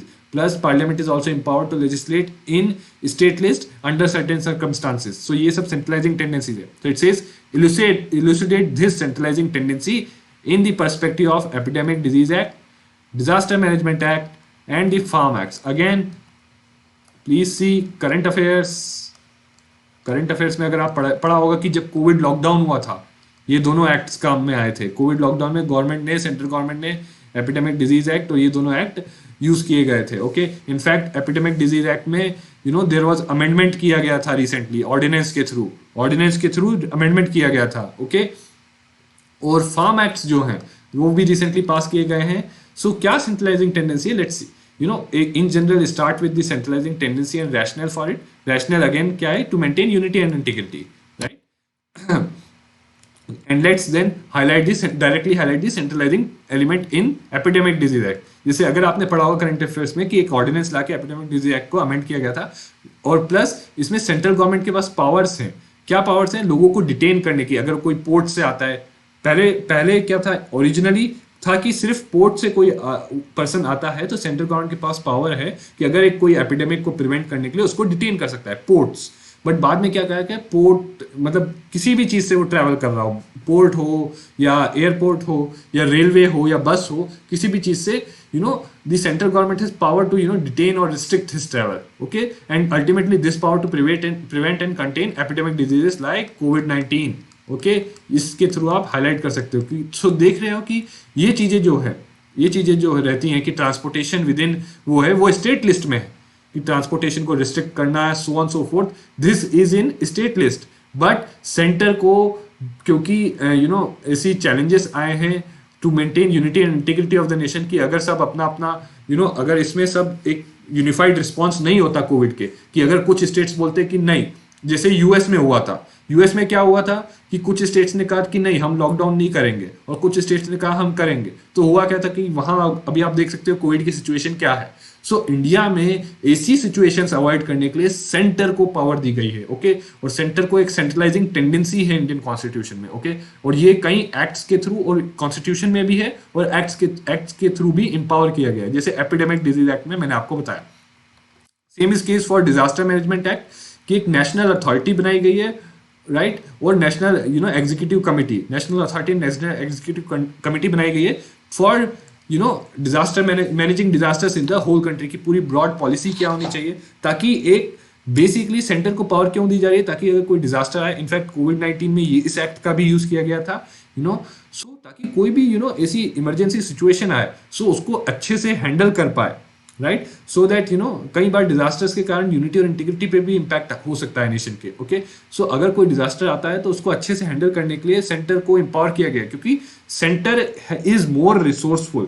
अगर किसी स्टेट गवर्नमेंट से कंपेयर किया जाए तो सेंटर के पास काफी रिसोर्सेस हैं, प्लस सेंटर दूसरे स्टेट्स का कोऑपरेशन भी ला सकता है. Okay, so that's why centre को फर्दर एम्पावर किया गया है इसमें कि एक नेशनल पॉलिसी लाए, एक यूनिफॉर्मिटी लाए जब इमरजेंसी सिचुएशंस हो, जैसे कोविड-19. Next, recently passed farm acts. Again this was part of आत्मनिर्भर भारत अभियान. Now अगर देखा जाए तो एग्रीकल्चर मार्केटिंग स्टेट सब्जेक्ट में है, बट गवर्नमेंट ने सेंटर लेजिस्लेट कर रही है उस पर. Okay, centre is empowered to legislate it, and why it is legislating it for welfare of farmers, for welfare of farmers under the Atmanirbhar Bharat Abhiyan, कि it will ensure कि फार्मर्स को better remuneration मिले अपने प्रोड्यूस का. सो आप देख सकते हो कि for for basically central government, अगर आप तीनों में देखोगे कि सेंट्रल गवर्नमेंट को पावर्स दी गई है, सेंट्रल गवर्नमेंट ने पावर्स सेंट्रलाइजिंग टेंडेंसी है कि जहां उसने जो यूनियन गवर्नमेंट है उसने पावर एक्सरसाइज की है to override the state governments और in the areas of state governments. और इनफैक्ट यहाँ पर since question is only elucidate, तो आप अदर साइड नहीं लिखेंगे इसका, बिकॉज इसमें इसके कारण कन्फ्रंटेशन और फ्रिक्शन भी हुआ था, अगर आप पीछे का क्वेश्चन याद रखें, राइट। सो आप देख सकते हैं कि एपिडेमिक डिजीज एक्ट ये रिस्ट्रिक्शंस इंपोज करने पे कि लॉकडाउन करना चाहिए नहीं करना चाहिए, इस पे भी काफी फ्रिक्शन हुआ था स्टेट गवर्नमेंट्स और सेंटर में। ओके, सो आई होप आप समझ गए होंगे कि कैसे सेंट्रलाइजिंग टेंडेंसी इन तीनों एक्ट्स में रही है, right. So basically centralising tendency यही है कि इन तीनों एक्ट्स में basically they are in normal circumstances these things are in state list, कि एपिडेमिक को like normally health is in state list, या डिजास्टर मैनेजमेंट में भी नॉर्मली जो लोकल लेवल की चीजें होती है वो स्टेट लिस्ट में, बट अगर कोई बड़ी चीज आती है so that in that case centre has been empowered to intervene. Okay, so you could conclude कि centralizing tendency is vital to ensure unity, integrity and protection of the people of the country. Okay, let's move on to the next question. Next question says again, see अगर आप देखेंगे कि 10 marker और इसमें थोड़ी repeated themes भी हैं। Okay, it says judicial legislation is antithetical to the doctrine of separation of powers as envisaged in Indian Constitution, right? And in this context, justify the filing of large number of public interest litigations, praying for issuing guidelines to executive authorities. अगर आप देखें तो ये भी current affairs based है। Current affairs से अगर आप इधर एग्जांपल्स देंगे तो आपका आंसर बहुत ही इनरिच हो जाएगा। ओके, करंट अफेयर्स के examples, right, current affairs examples देंगे तो बहुत ही इनरिच हो जाएगा। ओके, सो लेट्स सी। तो इंट्रोडक्शन में ये कॉन्टेक्स्ट को ही आपको एक्सप्लेन करना है कि ये कॉन्टेक्स्ट को ही आप एक्सप्लेन करिए और फिर बाद में हम उसको जस्टिफाई करेंगे। ओके, सो फर्स्ट आप बताओगे कि सेपरेशन ऑफ पावर है इंडियन कॉन्स्टिट्यूशन में, बट वो वाटर टाइट वाला सेपरेशन ऑफ पावर नहीं है, और दैट्स वाई जुडिशियल रिव्यू की पावर है, जुडिशियल एक्टिविज्म है, और जुडिशियल एक्टिविज्म का पहली चीज तो आप ये बता देंगे कि सेपरेशन ऑफ पावर है इंडियन कॉन्स्टिट्यूशन में, but water tight separation of power नहीं है, लाइक जैसा यूएस में होता है। So there is checks and balances. Okay, फिर आप बताएंगे कि जुडिशियल एक्टिविज्म का एक मैनिफेस्टेशन, जुडिशियल एक्टिविज्म क्या है, उसका एक मैनिफेस्टेशन था जुडिशियल लेजिस्लेशन, और जहां judiciary I am sorry it's giving directions to, जहां जुडिशरी एग्जीक्यूटिव के लिए डायरेक्शंस देता है कि एग्जीक्यूटिव को डायरेक्शंस देता है कि आपको ऐसा करना है, you should act like this, you should function like this. Normally ये काम किसका होता है, पार्लियामेंट का होता है कि पार्लियामेंट गाइडलाइंस या लॉज बनाता है और वो लॉज इंप्लीमेंट करता है, एग्जीक्यूटिव अथॉरिटीज वो लॉज इंप्लीमेंट करती हैं। बट यहाँ क्या कह रहा है कि जुडिशरी एक तरीके से लेजिस्लेट करता है गाइडलाइंस के थ्रू, और वो गाइडलाइंस एग्जीक्यूटिव को फॉलो करनी होती है, right. So it says that it is antithetical. So अगर नॉर्मली देखा जाए तो नॉर्मली यस, नॉर्मल केस में क्या होना चाहिए, डेमोक्रेसी है, डेमोक्रेसी में एग्जीक्यूटिव पार्लियामेंट के थ्रू पीपल को रिस्पॉन्सिबल है, ये नॉर्मली होना चाहिए। एंड यस, अगर जुडिशरी देखा जाए तो जुडिशरी में जो लोग हैं they are not elected people. Okay, people in judiciary are not elected. So अगर वो एग्जीक्यूटिव को गाइडलाइंस दें, डायरेक्शंस दें, वो अगर जुडिशियल लेजिस्लेशन कर रहे हैं, सो that is again going against the separation of power, उनका काम नहीं है, and it undermines the democracy, ये भी आप बता देंगे। नेक्स्ट, आप वही कंसर्न्स विद जुडिशियल एक्टिविज्म कि वो अंडरमाइन करता है सेपरेशन ऑफ पावर। अनडेमोक्रेटिक क्यों, क्योंकि जो जजेस हैं they are not elected, plus executive अगर अकाउंटेबल तो होना चाहिए, बट अगर एग्जीक्यूटिव के लिए लॉज ही वो ले डाउन कर रहा है, राइट, अगर जुडिशरी ही बता रहा है कि एग्जीक्यूटिव को क्या करना है, so again that's undemocratic, because that is the work of political executive. Political executive का काम है वो कि वो मिनिस्टर्स का काम है कि वो बताएं कि ब्यूरोक्रेट्स को क्या करना है, ना कि जुडिशरी का काम है कि वो बताएं ब्यूरोक्रेट्स को क्या करना है। So it's undermining separation of power, it's undemocratic because सारी पावर किस में कंसंट्रेट हो रही है, जुडिशरी के पास। And last, it's promotes autocracy, मतलब कुछ जुडिशियल जो लोग हैं वही एक तरीके से इनडायरेक्टली रूल करेंगे, right. These are basically the concerns, but ऐसा है या नहीं है, it's not true, let's see. Now आपने जब ये कंसर्न्स भी बता दिए आपने, सो बेसिकली ये पूरा आपने कॉन्टेक्स्ट एक्सप्लेन कर दिया, ये कॉन्टेक्स्ट आपने एक्सप्लेन कर दिया। अब आप बताएंगे जस्टिफिकेशन ऑफ पीआई। सी, कई बार लेजिस्लेचर का फेलियर रहा है, जैसे Vishakha guidelines for prevention of sexual harassment, ये 1990s में किया था, 1990s में, और उससे पहले तो कोई लॉ ही नहीं था to prevent sexual harassment at work place. So जब सुप्रीम कोर्ट ने देखा कि ये प्रॉब्लम है और पार्लियामेंट इस पर लेजिस्लेट नहीं कर रहा है, right, parliament was not legislating on it, so then it issued Vishaka guidelines to protect women, to protect their rights at the workplace, right. तब उसने वुमेन की जो प्लाइट को देखते हुए किया. So in that case you can say yes it is justified, क्योंकि because जो पार्लियामेंट है, जो एग्जीक्यूटिव है, वो अपने फंक्शंस नहीं कर रहे हैं. दैट्स वाई सुप्रीम कोर्ट को लास्ट रिजॉर्ट इंटरवीन करना पड़ा. इनफैक्ट ये 1990s में गया, 2013 में जाके एक लॉ बना था, prevention of sexual harassment at work place. Okay, अगला गुड सैनिटेरियन गाइडलाइंस. गुड सैनिटेरियन बेसिकली जो लोग अगर रोड पे कोई इंजर्ड हो जाता है तो कई लोग उनको हेल्प करते हैं, दे आर गुड सैनिटेरियंस. बट देखा गया था कि वो बड़े ही लीगल हैसल्स में पड़ते हैं. राइट नाउ एग्जीक्यूटिव या पार्लियामेंट को क्या चाहिए था कि उनके लिए कुछ प्रोटेक्शन लाए, बट उन्होंने बड़े समय से ऐसा नहीं किया. तो इससे क्या होता था कि लोग हेल्प नहीं करते थे, जो लोग रोड एक्सीडेंट्स में आर इंजर्ड. तो सुप्रीम कोर्ट को अल्टीमेटली ये गाइडलाइंस इशू करनी पड़ी. So as a last resort supreme court issue कर रहा है जब लेजिस्लेचर या एग्जीक्यूटिव फेल हो जाते हैं, या जब एग्जीक्यूटिव अपनी ड्यूटीज परफॉर्म करने में फेल होते हैं, और भी बहुत सारे केसेस हैं. राइट, तो तब जाके सुप्रीम कोर्ट को गाइडलाइंस देनी पड़ती हैं. ओके, और अगर आप रिसेंट एग्जांपल सोचें तो कुछ आप दे सकते हैं. Right, so that would make this answer more enriching and more relevant. Right now एक कॉन्स्टिट्यूशनल ड्यूटी है जुडिशरी पे. सी जुडिशरी का रोल सिर्फ लाइक कि वो सिर्फ डिसीजंस लेना नहीं है. It has a constitutional duty to protect the rights of people. Right, कि लोगों के राइट्स को प्रोटेक्ट करना उसकी कॉन्स्टिट्यूशनल ड्यूटी है. कॉन्स्टिट्यूशन को प्रोटेक्ट करना उसकी constitutional rights of people as well as constitution को प्रोटेक्ट करना उसकी ड्यूटी है. सो अगर वो देखेगा कि कहीं कॉन्स्टिट्यूशन वायलेट हो रहे, राइट्स ऑफ पीपल वायलेट हो रहे, so it will then issue guidelines, और वो देन जुडिशियल लेजिस्लेशन में जा सकता है. राइट, जैसे right to privacy, right case Puttaswamy case में एक तरीके से जुडिशियल लेजिस्लेशन है, because it expanded the right to life. So it expanded the right. Normally right to life को एक्सपेंड करना होगा तो क्या है, पार्लियामेंट में कॉन्स्टिट्यूशनल अमेंडमेंट चाहिए होगा. बट इसने क्या किया है, जुडिशियरी ने क्या किया, it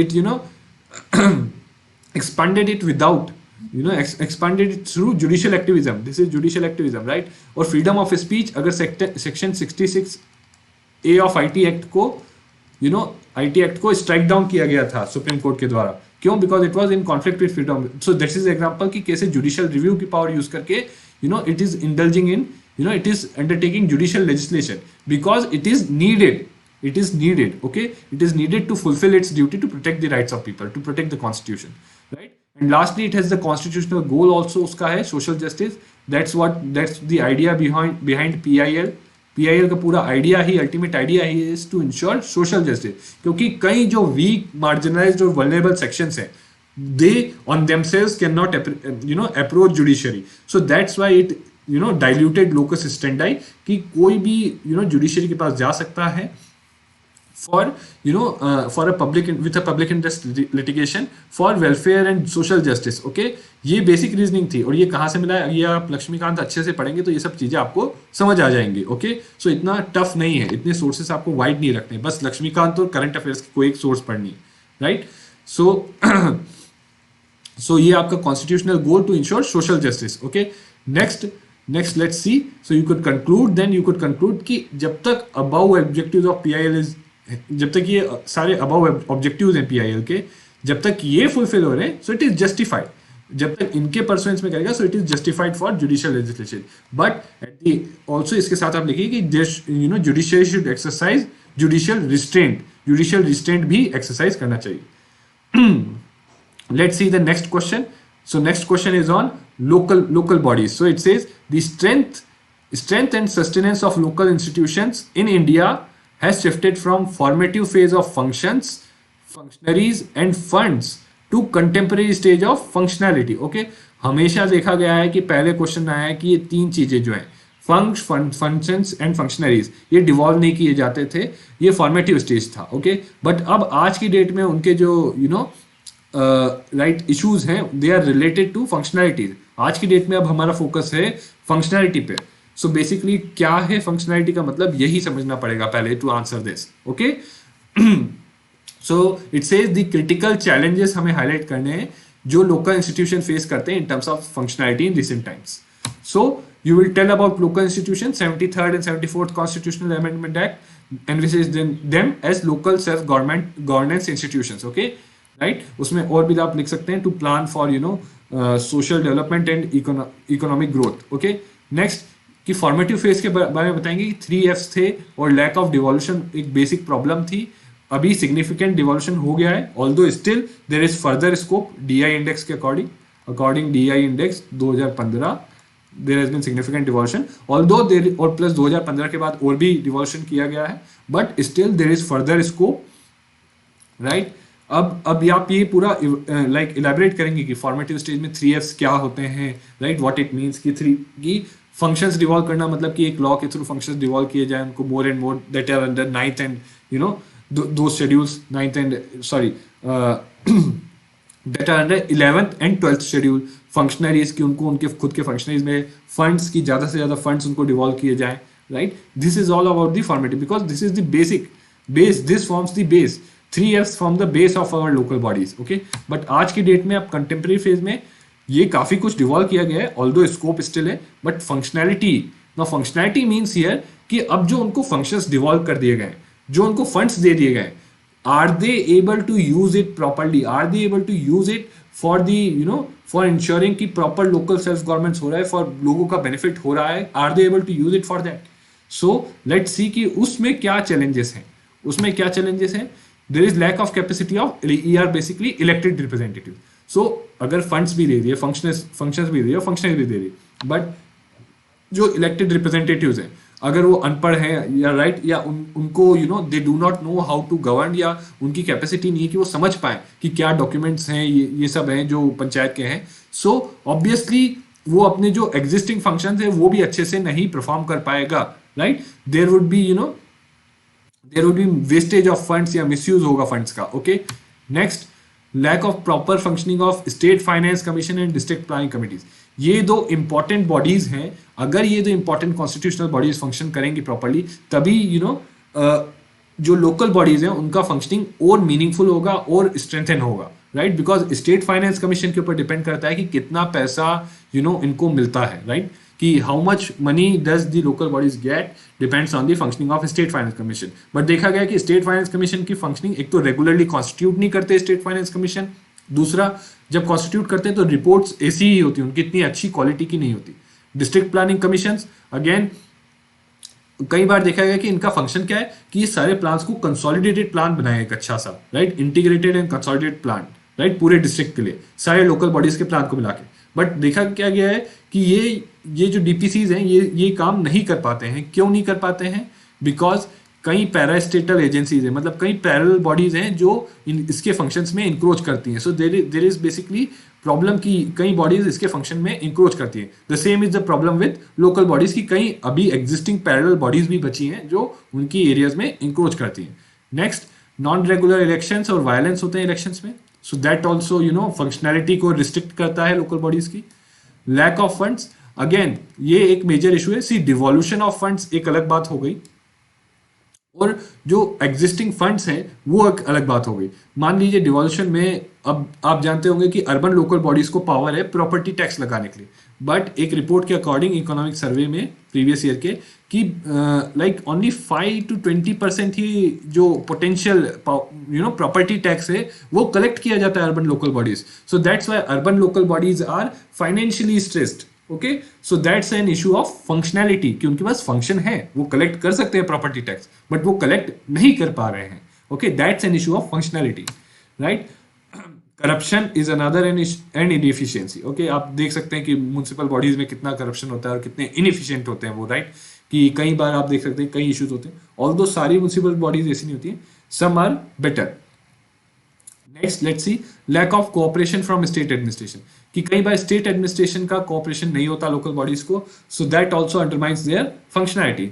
so again way ahead basically आप यहाँ बहुत सारी सेकंड ईआरसी की रिकमेंडेशंस दे सकते हैं अगर आपको पढ़ना चाहिए कि because it is in your topic in polity and governance. Second ERC की समरी और उसकी की ऑब्जर्वेशंस एंड की विद इन समरी पढ़ते वक्त की ऑब्जर्वेशंस और की रिकमेंडेशंस जो अभी के लिए रेलेवेंट है ये जरूर देखिए। Okay, please do see this. Okay, so second ERC की रिकमेंडेशंस आप दे सकते हैं कि हर स्टेट में एक लेजिस्लेटिव काउंसिल बना सकते हैं। वो legislative council will be representative of local bodies, जैसे Rajya Sabha is representative of state governments. और एक सजेशन है कि in urban areas there should be area sabhas to improve functionality, ki there should be area sabhas like gram sabhas in rural areas.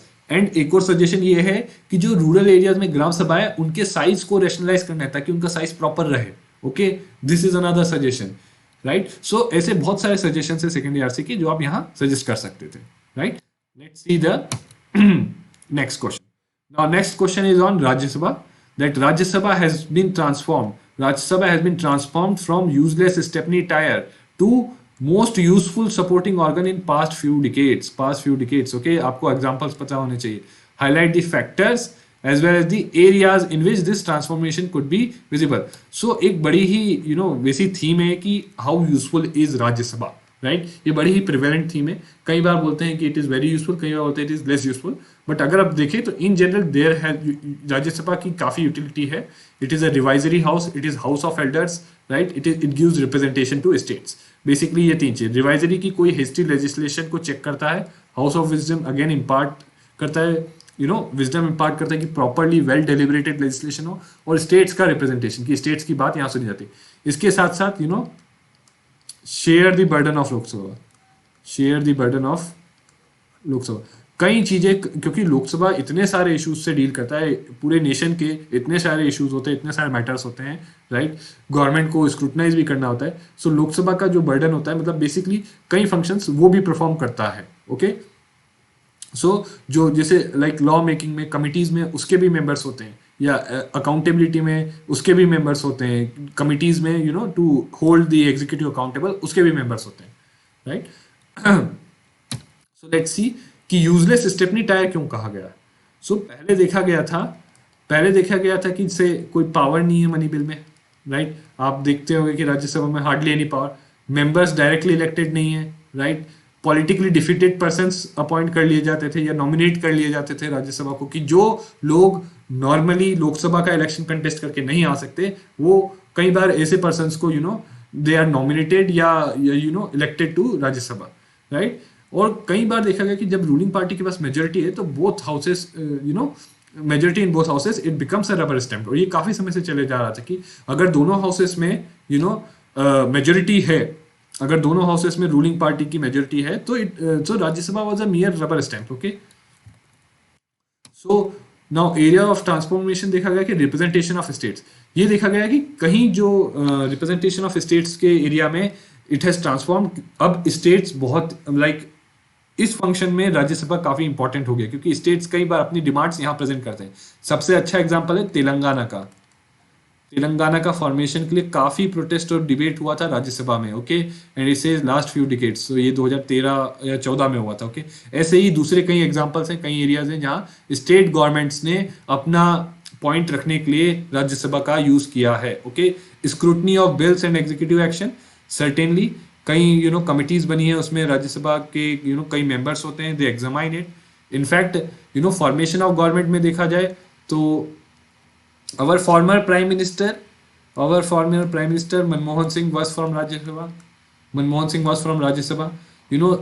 Late our former finance minister late Shri Arun Jaitley ji, he was from Rajya Sabha. So finance minister from Rajya Sabha, और ऐसी कई जो vital members हैं cabinet के, they are from Rajya Sabha. So don't you think कि उसका importance बढ़ी है, और कमिटीज में भी इनके जो मेंबर्स हैं उनका से है, right. Factors, see ruling party not having majority in both houses is another important factor, right. Scrutiny of bills और एग्जीक्यूटिव एक्शन में अभी आपने कई बार देखा होगा कुछ समय पहले कि कई बिल्स जो अभी की एनडीए गवर्नमेंट पास कर रही थी, दे वर स्टक इन राज्यसभा, क्योंकि वहां वो स्क्रूटनी कर रहे थे उनकी, right. So ruling party not having majority in both houses has led to Rajya Sabha becoming more important, क्योंकि अपोजिशन अब राज्यसभा को यूज कर रहा है, right. Opposition is using Rajya Sabha, और स्टेट्स भी राज्यसभा को यूज कर रहे हैं अब, राइट। लेस डिस्ट्रप्शंस कम हुई है, राइट, राइट। अगर डिस्ट्रप्शंस कम हुई तो राज्यसभा और इफेक्टिवली फंक्शन कर पाया है। ओके, ऑल्सो देखा गया कि एब्सोल्यूट मेजोरिटी, अगर वहां लाइक लोकसभा में एब्सोल्यूट मेजोरिटी रही है तो लोकसभा की इंपॉर्टेंस रिड्यूस हो गई, क्योंकि अगर एब्सोल्यूट मेजोरिटी होती किसी गवर्नमेंट की लोकसभा में, सो थ्रू ब्रूट मेजोरिटी, आपने ये टर्म सुना होगा, through brute majority it can get it's bills pass. तो तो अगर वो वहां पर इतना स्क्रूटनी नहीं हुआ बिल का, तो कहाँ होता है, फिर राज्यसभा ही बचता है, राइट। और प्लस राइज ऑफ रीजनल, कई रीजनल पार्टीज का राइज हुआ है रिसेंट टाइम्स में, तो इससे राज्यसभा का रिप्रेजेंटेशन ऑफ स्टेट्स वाला रूल है वो सिग्निफिकेंटली इनहेंस हो गया, क्योंकि वो वहां पर रिप्रेजेंटेड होते हैं, राइट। क्योंकि कैसे मेंबर सेलेक्ट होते हैं, आप समझ सकते हैं कि स्टेट लेजिस्लेचर के थ्रू राज्यसभा के मेंबर सेलेक्टेड होते हैं, राइट। सो ये था इस क्वेश्चन का। Let's see the next question, which steps are required for constitutionalisation of a commission. बड़ा ही स्ट्रेट फॉरवर्ड, राइट, ऑल्दो थोड़ा कॉम्प्लिकेट करके बताया गया है, but still a straightforward question. Do you think imparting constitutionality to national commission for women, अगर national commission of women को constitutional बना दिया, so would it ensure greater gender justice and empowerment. Give reasons कि क्या ऐसा हो सकता है। ओके, लेट्स सी क्या लिखेंगे हम। पहले स्टेप्स फॉर कॉन्स्टिट्यूशनलाइजेशन में आप बताओगे कि क्या क्या स्टेप चाहिए होता है। बेसिकली कॉन्स्टिट्यूशनल अमेंडमेंट, और उसमें जो स्टेप्स इन्वॉल्व है वही बताना है, और उसको इलाबरेट कर सकते हो आप 123rd या 102nd अमेंडमेंट बिल या 102nd अमेंडमेंट का एग्जांपल लेके, जिसमें कॉन्स्टिट्यूशनल स्टेटस दिया गया था national commission for backward classes. Okay, ये एग्जांपल को आप जरूर यूज कर सकते हो यहाँ, even in the first part and in the second part. Okay, next, national commission of women के बारे में बताओगे कि एक स्टैट्यूटरी बॉडी है, उसका ये फंक्शंस है, राइट, इतना इंपॉर्टेंस है। अब आ जाते हैं हम कॉन्स्टिट्यूशनल स्टेटस पे कि कॉन्स्टिट्यूशनल स्टेटस देना चाहिए, सो उसका स्टेचर इंक्रीज हो जाएगा, independence and powers definitely, more functions can be assigned, कि जैसे आप यहाँ पे ये बता सकते हैं कि पहले national commission of backward classes का इतना फंक्शन नहीं था, बट अभी कॉन्स्टिट्यूशनल बनाया है तो उसके फंक्शंस इंक्रीज कर दिए, तो सिमिलर वे में इसको भी बना सकते हैं, राइट। एक्सपेंडिचर इसका चार्ज कर सकते हैं कंसोलिडेटेड फंड ऑफ इंडिया में, तो again that gives independence, right? It could be similar to National Commission of Scheduled Caste, Scheduled Tribe, or National Commission of Backward Classes, right? Lastly, you could say that it could be an enabling move. So it could be, मतलब ऐसा नहीं है कि constitutionalize कर दिया तो yes, it will do it. No, it could be enabling move to constitutionalize National Commission of Women, but असली में वो इफेक्टिव है या नहीं है, it would depend on it's resourcefulness, कि उसके पास ह्यूमन रिसोर्स कैसा है, कौन से ऑफिसर्स में वर्क कर रहे हैं, राइट। बिकॉज इन सब एजेंसीज में ऑफिसर्स कहाँ से वर्क करते हैं, from the central government only, deputation पे आते हैं, राइट। तो उसकी रिसोर्सफुलनेस पे डिपेंड करता है, उसकी लीडरशिप की जो हेड कर रही है, जो चेयरमैन है, वो हाउ वेल लाइक ही और she is heading this body, और उसके पावर्स और फंक्शंस क्या दिए गए हैं। It would depend on that कि whether it would be able to ensure gender justice और एम्पावरमेंट। सो एंड कैसा बनाना चाहिए उसको इस टाइप से पावर्स एंड फंक्शन देने चाहिए, जैसे national commission for scheduled tribe या शेड्यूल्ड कास्ट को दी गई है। Okay, it should be empowered to take some actions against against the persons who violate who violate rights of women. Okay, so this is it. I think this is it for the our section on polity and governance. In part 2 we will cover social justice and welfare. Thank you. So let's continue with our section 2 or part 2 of our GS mains paper 2 analysis. Okay, this section is on, ये section social justice और welfare पे है, right? अब हम इसको analyse करेंगे कि social justice और वेलफेयर वाले सेक्शन में जीएस मेंस पेपर 2 में किस टाइप के क्वेश्चन आए हैं और उनको कैसे आंसर करना है। एक ओवरव्यू में दे देता हूं कि ओवरऑल 55 मार्क्स के क्वेश्चन आए हैं, राइट। 4 क्वेश्चन आए हैं 55 मार्क्स के, एक 10 मार्कर आए और 3 15 मार्कर आए हैं, राइट। सो लेट्स सी कि पहला क्वेश्चन क्या था। Now first question was on health sector, health care पे। Okay, first question was health care पे और specifically geriatric and maternal health care का इंपॉर्टेंस पूछ रहा है। Okay, so the question goes like this. Question ऐसा है, in order to enhance the prospects of social development, sound and adequate healthcare policies are needed, particularly in the fields of geriatric and maternal healthcare. Discuss. Okay, so इस question में आपको क्या समझना है कि sound social development का मतलब क्या होता है। सोशल डेवलपमेंट का मतलब होता है improvement of our social indicators, लोगों का वेलफेयर होना, राइट। जो वीकर सेक्शंस है उनको, राइट, उनकी जो मतलब वल्नरेबिलिटीज है उनको रिमूव करना, उनको एम्पावर करना। Okay, right. So improvement of social indicators, कैसे social indicators, health indicators, education indicators, किस टाइप के, health indicators, okay, education indicators, okay, right. और भी दूसरे क्या इंडिकेटर्स हो सकते हैं, human development indicators. Okay, these अगर इन इंडिकेटर्स पे इंप्रूवमेंट होगा तो सोशल डेवलपमेंट आएगा, राइट। एंड इट सेज कि अब इन सारे लाइक हेल्थ के अलावा पूरा ह्यूमन डेवलपमेंट पे इंप्रूव करना या सोशल डेवलपमेंट चाहिए तो हमें health care is important. Sound health care policies are needed for this, particularly geriatric और मैटरनल हेल्थ केयर में। आपको इसमें बताना होगा बेसिकली कि कैसे अगर हम फोकस करेंगे जेरियाटिक और मैटरनल हेल्थ केयर पे, उनके लिए अच्छी हेल्थ केयर पॉलिसीज लाएंगे तो that would lead to social development.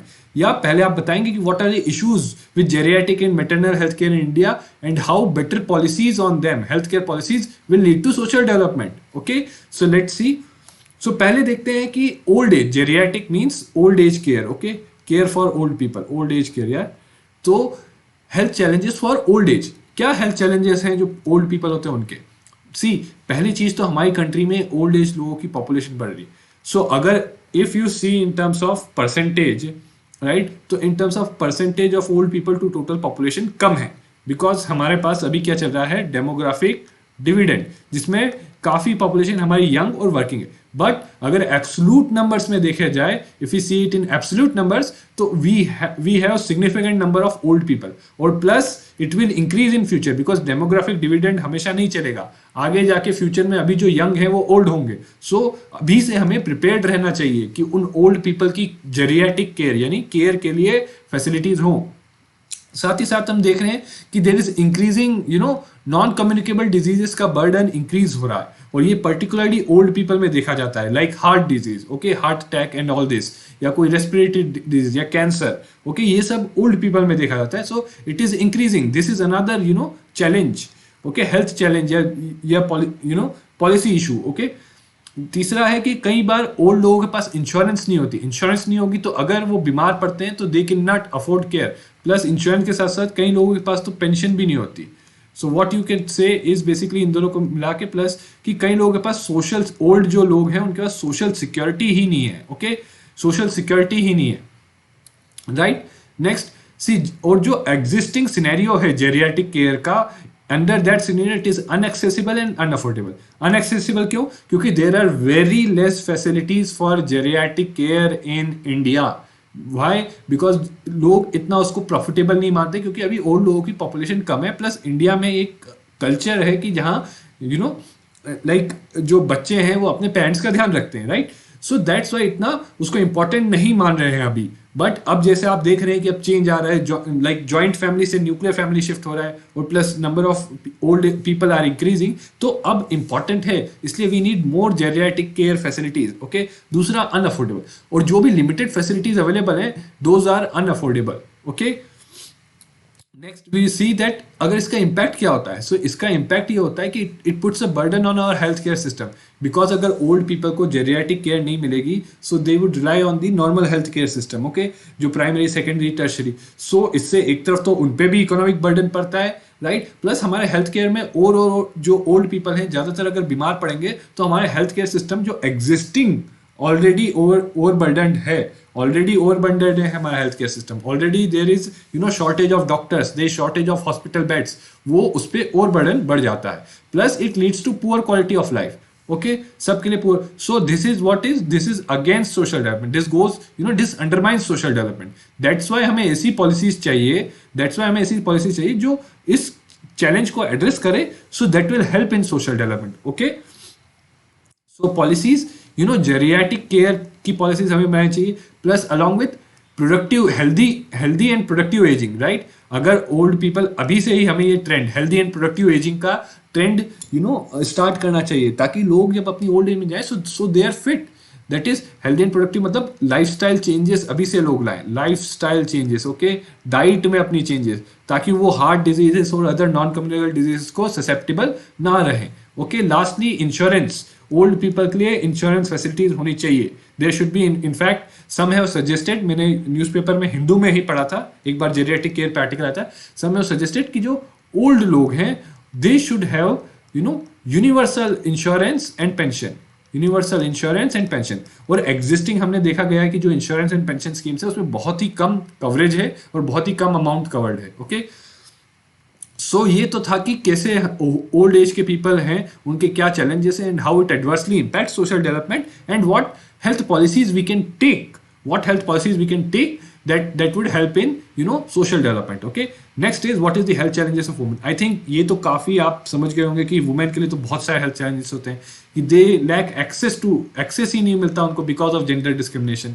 जैसे if you could see in rural areas, women अकेले नहीं जा सकती हॉस्पिटल्स, राइट. प्लस इतना जो मॉनेटरी रिसोर्सेस होती है वो वुमेन के कंट्रोल में नहीं होती. विद इन अगर कोई पुअर हाउस होल्ड है उसमें अगर जो रिसोर्सेस है मॉनेटरी वुमेन के कंट्रोल में नहीं होती है, इकोनॉमिक रिसोर्सेस, राइट. सो कैसे स्पेंड करना है वो अपनी हेल्थ केयर पे रिसोर्सेस स्पेंड नहीं कर पाती. लैक ऑफ इंस्टीट्यूशनल, कई जो वुमेन की डिलीवरीज होती है वो institutional deliveries still, although there has been improvement but still कई डिलीवरीज इंस्टीट्यूशनल नहीं होती. मेटरनल केयर की शॉर्टेज है, राइट. और इसके अलावा आप काफ़ी कुछ यहाँ पर बता सकते हो. NHFS 4 डेटा से that 50% of the women 50% women in reproductive age are anemic मतलब आयरन की कमी है 50% वुमेन में. और ऐसे ही कुछ और फैक्ट्स आप उठा सकते हो. IMR और MMR rate, sorry maternal mortality rate अगर आप उठाओगे तो दो वी हैव इम्प्रूव्ड, बट अगर देखा जाए तो there is still much needed scope for improvement. अगर हमें SDG अचीव करना है, तो उसके लिए काफ़ी स्कोप है. तो NHFS 4 से डेटा उठा सकते हो आप काफ़ी. इनफैक्ट एक प्रो टिप मैं दूंगा आपको. ये NHFS 4 जो सर्वे है, नेशनल फैमिली हेल्थ सर्वे 4, आप इससे कुछ की डेटा जरूर अपने पास लिख लीजिए. इसका बेनिफिट ये होगा जब भी आपको सोशल सेक्टर पे कोई क्वेश्चन आएगा यहां से आप डेटा यूज कर सकते हो. ओके, सो ये हमने चैलेंजेस देख लिए. इम्पैक्ट इसका एडवर्स इम्पैक्ट सिर्फ वुमेन की हेल्थ पे नहीं होता, इवन हर चिल्ड्रन, उसकी चिल्ड्रन की हेल्थ पे भी होता है, राइट. आप जानते होंगे कि अगर इंस्टीट्यूशनल डिलीवरी नहीं होती तो जो न्यू बोर्न चाइल्ड है उसको प्रॉपर केयर नहीं मिलती है. सो जो उसके इनिशियल फाउंडेशनल ईयर्स होते हैं उसकी ग्रोथ और मेंटल और फिजिकल ग्रोथ के, वो हैम्पर हो जाते हैं. So children then become stunted, right, malnourished. Okay, so these are the adverse impact.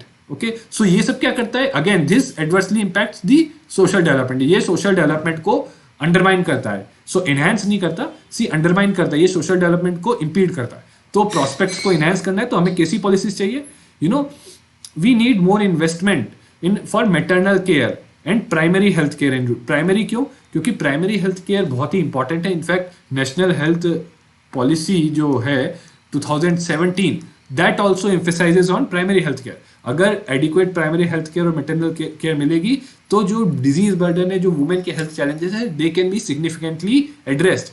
इसके अलावा ये तो हमने health sector के ही देख लिया, but since the question says you have to discuss, so इसके अलावा कहिए कि along with this you also need to economically and socially empower them. Economically plus socially empower them. So that would also lead to social development. Right. ये conclusion में आप लिख सकते हैं कि along with better health care policies for geriatric care and maternal health care you can also economically and socially empower them.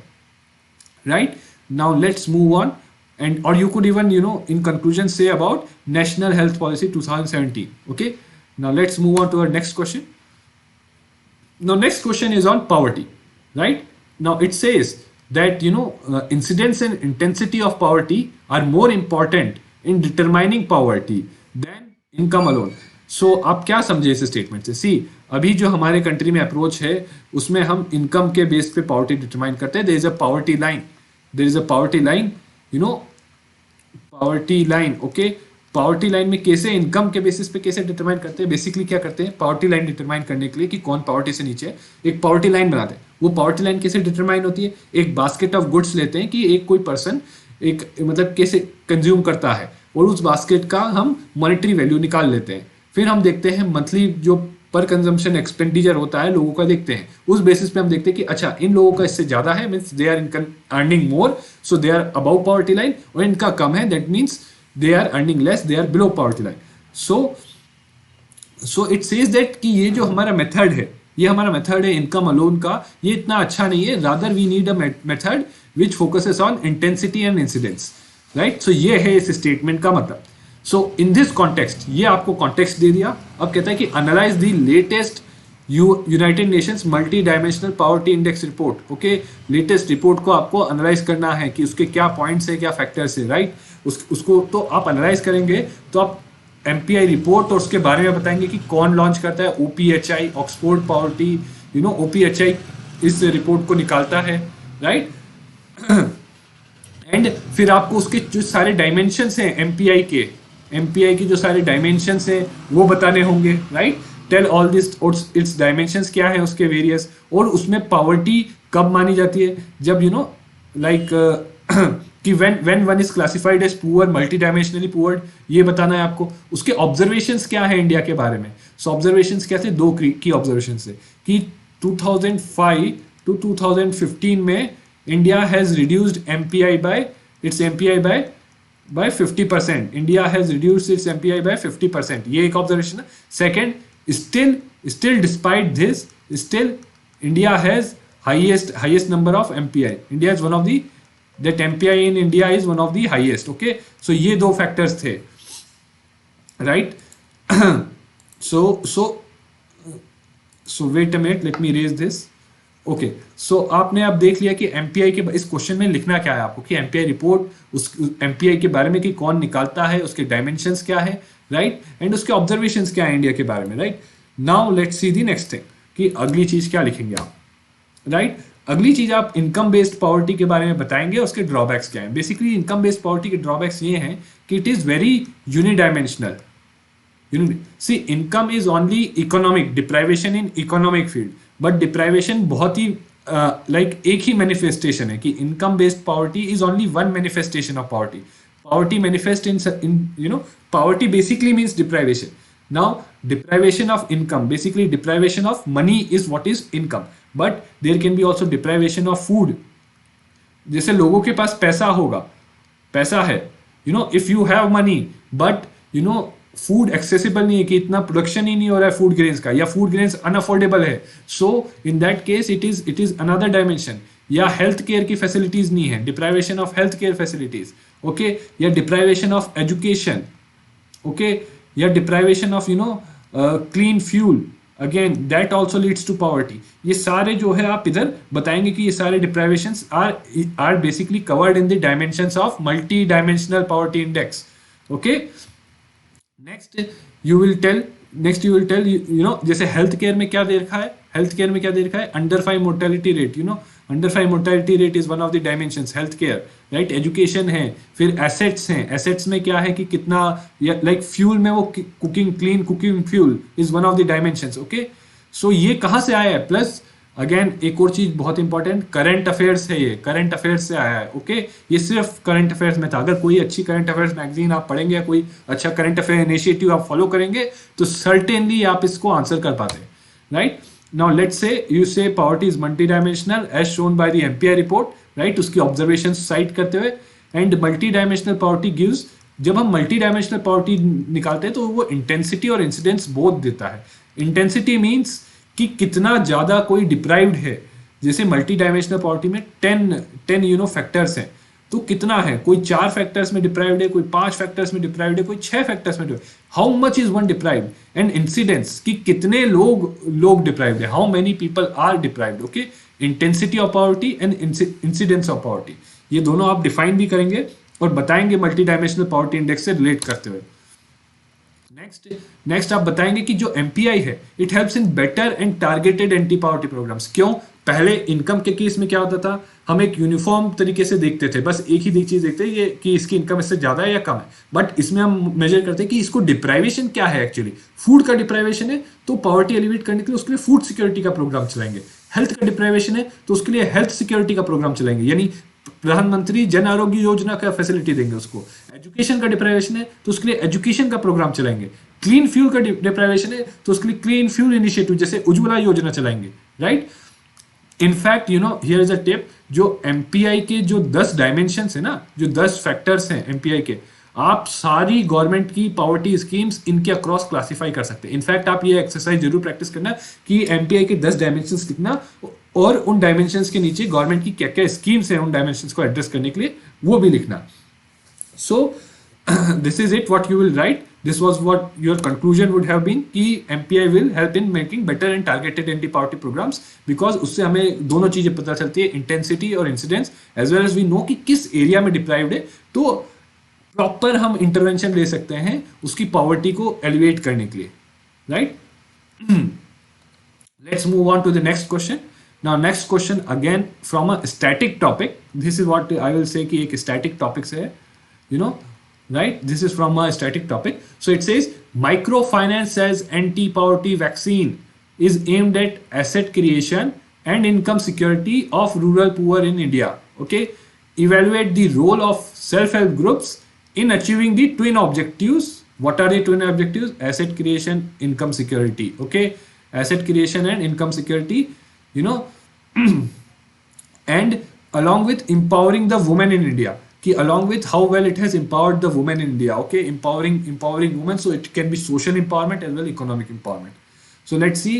First you will define SHG. Basically आप SHGs को define करना. How will you define? SHGs are basically, you know, small informal groups of people belonging to same socio-economic background for the purpose. किस purpose के लिए वो groups बनाते हैं? For the purpose of solving their common problems. Okay, this is what SHG की definition है. See, definitions आप रटिए मत, आप उन definitions को समझिए तो easily आप उनको लिख पाएंगे. Then their role, उनका role क्या है? In fact उनका role क्या है? उनका role होता है एक financial inclusion का. Okay, financial inclusion का, कि income generation हो, right? Plus, you know, social empowerment हो. Okay, but primarily they were aimed at financial inclusion and income generation. Okay, कि एंड गवर्नमेंट मेजर्स, गवर्नमेंट ने क्या मेजर्स लिए? NRLM, आप इसको मेंशन जरूर करिएगा, NRLM, राइट?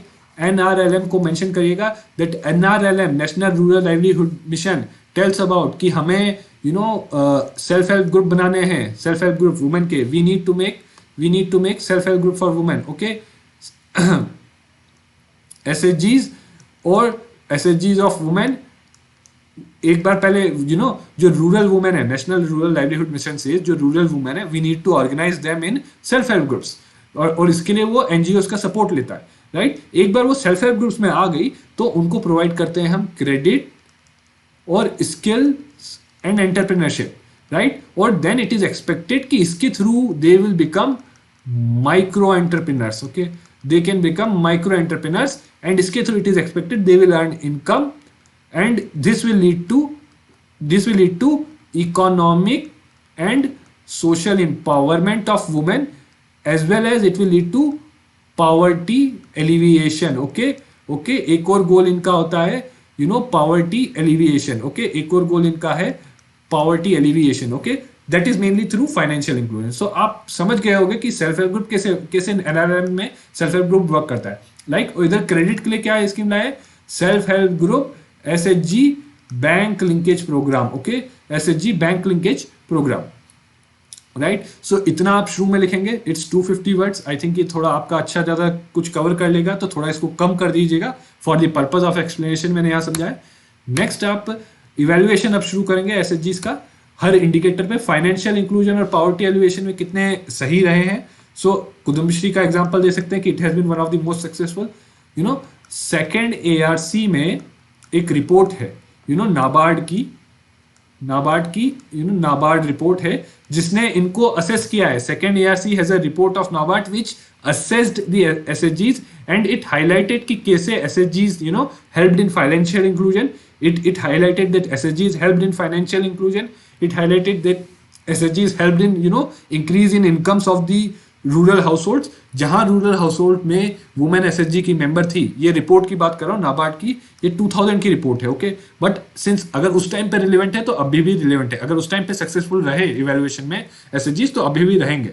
सो आप इस रिपोर्ट को यूज कर सकते हो. वो भी सेकेंड ARC में दे रखी है ये, राइट? लाइक रिपोर्ट 9 में दे रखा है सेकेंड ARC की रिपोर्ट 9. ओके, सो क्या चीज? पहली चीज कि जहां देखा गया कि SHGs has led to increase in assets, SHGs has led to poverty alleviation, SHGs has led to even social empowerment. Okay, ये सब इस रिपोर्ट में दे रखा है इवैल्यूएशन. ओके, और एग्जांपल आप दे सकते हैं कुदुम्बश्री का. अगला माइक्रो एंटरप्रेन्योरशिप में अगर देखा जाए, जो सेकंड मोस्ट इंपॉर्टेंट एस्पेक्ट था, they have not been so successful. ये एक की वाइटल एरिया है जहां ये सक्सेसफुल नहीं रहे हैं, जहां हमें वर्क करना है. Okay, where we need solutions. और क्यों नहीं सक्सेसफुल रहे? Lack of entrepreneurial skills, access to markets इनके लिए डिफिकल्ट रहता है because they are in rural areas and they are women. And other factors क्या, कई बार जो है SHGs को अदर गवर्नमेंट प्रोग्राम्स के लिए यूज किया जा रहा है, अदर प्रोग्राम्स में सेल्फ हेल्प ग्रुप्स का यूटिलाइजेशन कई अदर प्रोग्राम्स में किया जा रहा है, तो they can not focus on micro entrepreneurship. अगर सेल्फ हेल्प ग्रुप्स को अदर गवर्नमेंट प्रोग्राम्स को इंप्लीमेंट करने में यूज किया जा रहा है, so they are unable to focus on micro entrepreneurship. Okay, next let's see social empowerment of women. Certainly one can say that it led to social empowerment, as जो इसे NABARD report में बताया था। और सोशल एम्पावरमेंट क्या, both घर के अंदर और घर के बाहर, with in and outside the house hold, दोनों में जो सोशल एम्पावरमेंट कैसे कि वुमेन का डिसीजन मेकिंग से जो है डिसीजन बनाने में बहुत घर के अंदर और घर के बाहर इंक्रीज्ड है। प्लस इकोनॉमिक एम्पावरमेंट भी आप लिख सकते हैं। इकोनॉमिक एम्पावरमेंट क्यों, क्योंकि उनको अब एक्सेस टू क्रेडिट मिल रहा है, प्लस इनकम जनरेटिंग एक्टिविटीज वो टेकअप कर पा रहे हैं, बट स्टिल माइक्रो एंटरप्रेन्योरशिप में वो इतना सक्सेसफुल नहीं है, right. And this is the area we need to work upon. So way ahead we need to train them, entrepreneurship की ट्रेनिंग देनी चाहिए, market access through digital technologies. Okay, digitization करना है कि मेक एसेस, डिजिटाइज एसेजेस, कि वो digital technology use करें, कि वो वेब ई कॉमर्स पोर्टल पे अपने प्रोडक्ट्स सेल करें, राइट, प्रोडक्ट्स या सर्विसेज सेल करें। क्रेडिट का एक्सेस फर्दर इनहेंस करना है। Okay, linking with corporate social responsibility की एसएचजीज को सीएसआर से लिंक कर दिया जाए ताकि उनको और रिसोर्सेस मिले, और लोकल बॉडीज के साथ, सो वो और बेटर फंक्शन कर पाए। Okay, so let's see the next question. This was it about this question. I hope कि इतने में 250 वर्ड से ज्यादा का ही कंटेंट है, प्लस इट इज मैंने काफी कॉम्प्रिहेंसिवली इसमें एसएचजीज को आपको बता दिया है। Let's see the next question. Okay, next question था काफी स्ट्रेट फॉरवर्ड क्वेश्चन था। ओके, बट ये आपको पता है तो आप कर पाओगे, अदरवाइज नहीं पता, अगर इसमें आपको नहीं पता पॉइंट्स नेशनल एजुकेशन पॉलिसी के, देखिए बेसिकली आइडियल तो ये है कि आपको एसडीजी 4 का जो गोल है वो पता है और उसके सब टारगेट्स क्या है वो पता है, और दूसरा आइडियल ये है कि आपको नेशनल एजुकेशन पॉलिसी पता है। जब दोनों पता है तभी आप देख पाओगे कि कैसे दोनों में मैच है। Okay, so the question says कि national education policy is in conformity with sustainable development goal 4। It intends to restructure and reorient the education system in India. Critical exam, तो आपको देखना है कि क्या वो सही में कंफॉर्मिटी में है, and does it really restructure and reorient our education system. तो उसके लिए आपको बेसिकली पता होना चाहिए था कि नेशनल एजुकेशन पॉलिसी में क्या कहा गया है, क्या ऑब्जेक्टिव्स हैं, क्या गोल्स हैं, राइट, क्या स्ट्रेटजीज हैं, और सस्टेनेबल डेवलपमेंट गोल 4 में क्या ऑब्जेक्टिव्स है, स्ट्रेटजीज है। But normally it is not possible कि हर बच्चे को ये चीज पता हो। In fact I think it is very rare कि किसी को ये दोनों चीजें पता होंगी, कि नेशनल एजुकेशन पॉलिसी सबको पता होगी, एसडीजी 4 ब्रॉडली है क्या ये भी सबको पता होगा, बट उसके सब टारगेट सबको नहीं पता होंगे। सो यहां पर आपको थोड़ा अपना कॉमन सेंस लगा के लिखना था। ओके, बट यहां मैंने एनालिसिस के लिए, इनफैक्ट मैंने भी देख के ही लिखा है, सो एनालिसिस के लिए मैंने लिख रखा है ताकि आपको आइडिया। सो पहला एसडीजी 4 टारगेट था कि quality primary and secondary education for all. So national education policy क्या कहता है, universalisation of education from pre school to secondary level, 100% growth. तो क्या yes it is in conformity, yes it is in conformity, right, आप देख सकते हो, right. Next, जो early childhood development and care पे फोकस करना चाहिए। एसडीजी टारगेट, एक और टारगेट है कि we need to focus on pre primary early childhood development and care. क्या प्री स्कूल को हम कवर कर रहे हैं? हाँ, और इसमें आपने पढ़ा होगा कि नया कैरिकुलम है, नया फ्रेमवर्क है, वो 5+4+3 something like this. Okay, this is the new curriculum. Okay, इसमें हम यहाँ पर ये 3 to 6 ईयर्स को भी कवर कर रहे हैं। ओके, 3 to 6 ईयर को भी कवर कर रहे हैं, राइट, जो अनकवर्ड है। So is it in conformity? Yes. Okay, next is the gross enrolment ratio in higher education, right. It says कि फॉर ऑल, हर किसी के लिए by 2030। See all this targets are to be achieved by 2030। That's why मैंने separately 2030 नहीं लिखा है, right. So it says कि हर किसी को क्वालिटी टेक्निकल वोकेशनल और टर्शियरी एजुकेशन मिलना चाहिए। But what does it say, gross enrolment in higher education to be 50% कि by 2035, that to beyond. So क्या ये फॉलो कर रहा है? No. So that's the part of the critically examine. Critically examine का मतलब ही ये होता है, इस तरीके से एग्जामाइन करना। बट एग्जाम में ये बहुत ही मुश्किल होता है, I do agree with that. So sorry for that. So literacy and numeracy, right? So national education policy emphasize on foundational literacy and numeracy. Okay, it does emphasize. So yes, यहाँ consonance है, right? And employability and entrepreneurship पे focus करता है. So it talks about integration of vocational education, skilling, कि education से employability आनी चाहिए, multi disciplinary, right, और एंटरप्रेन्योरशिप भी है इसमें, ओके। सो यस, यहाँ पे भी कंप्लाई करता है।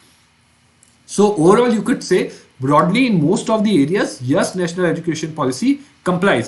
But एक चीज जहाँ है कि नेशनल एजुकेशन पॉलिसी में जो कहा गया है कि हम 2.5% ऑफ जीडीपी जो है एक्सपेंडिचर होगा हमारा एजुकेशन पे by 2025, it is one of the major criticisms. कई लोगों ने क्रिटिसाइज किया कि ये कम है, इतने एक्सपेंडिचर में हम ये सब टारगेट्स अचीव एसडीजी के नहीं कर पाएंगे। सो ये दो क्रिटिसिजम्स है, एक यहाँ पे और एक हायर एजुकेशन में और एक यहाँ पे, राइट। इसके अलावा और भी अगर आपको पॉइंट्स आते हैं तो आप सर्टेनली उनको हाईलाइट कर सकते हैं, बट ये दो मेजर क्रिटिसिजम्स हैं जो आपको हाईलाइट करने हैं, okay. So let's see our third and the last part और the last section, that is the international relations, okay. इसमें 50 मार्क्स का ही आया है, right, 4 questions, 2 10 marker and 2 15 marker, okay. So let's see what's the first question asked in this. The first question again, it is from current affairs, okay. First question is from current affairs, right. You could see that this question is directly आपने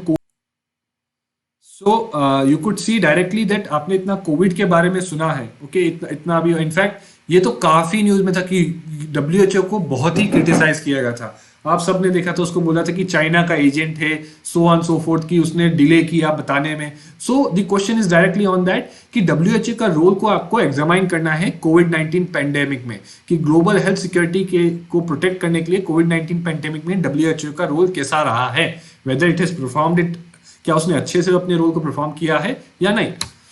so again introduction आप WHO और उसके role के बारे में बता देंगे बहुत ही ब्रीफ में, because it's 150 words.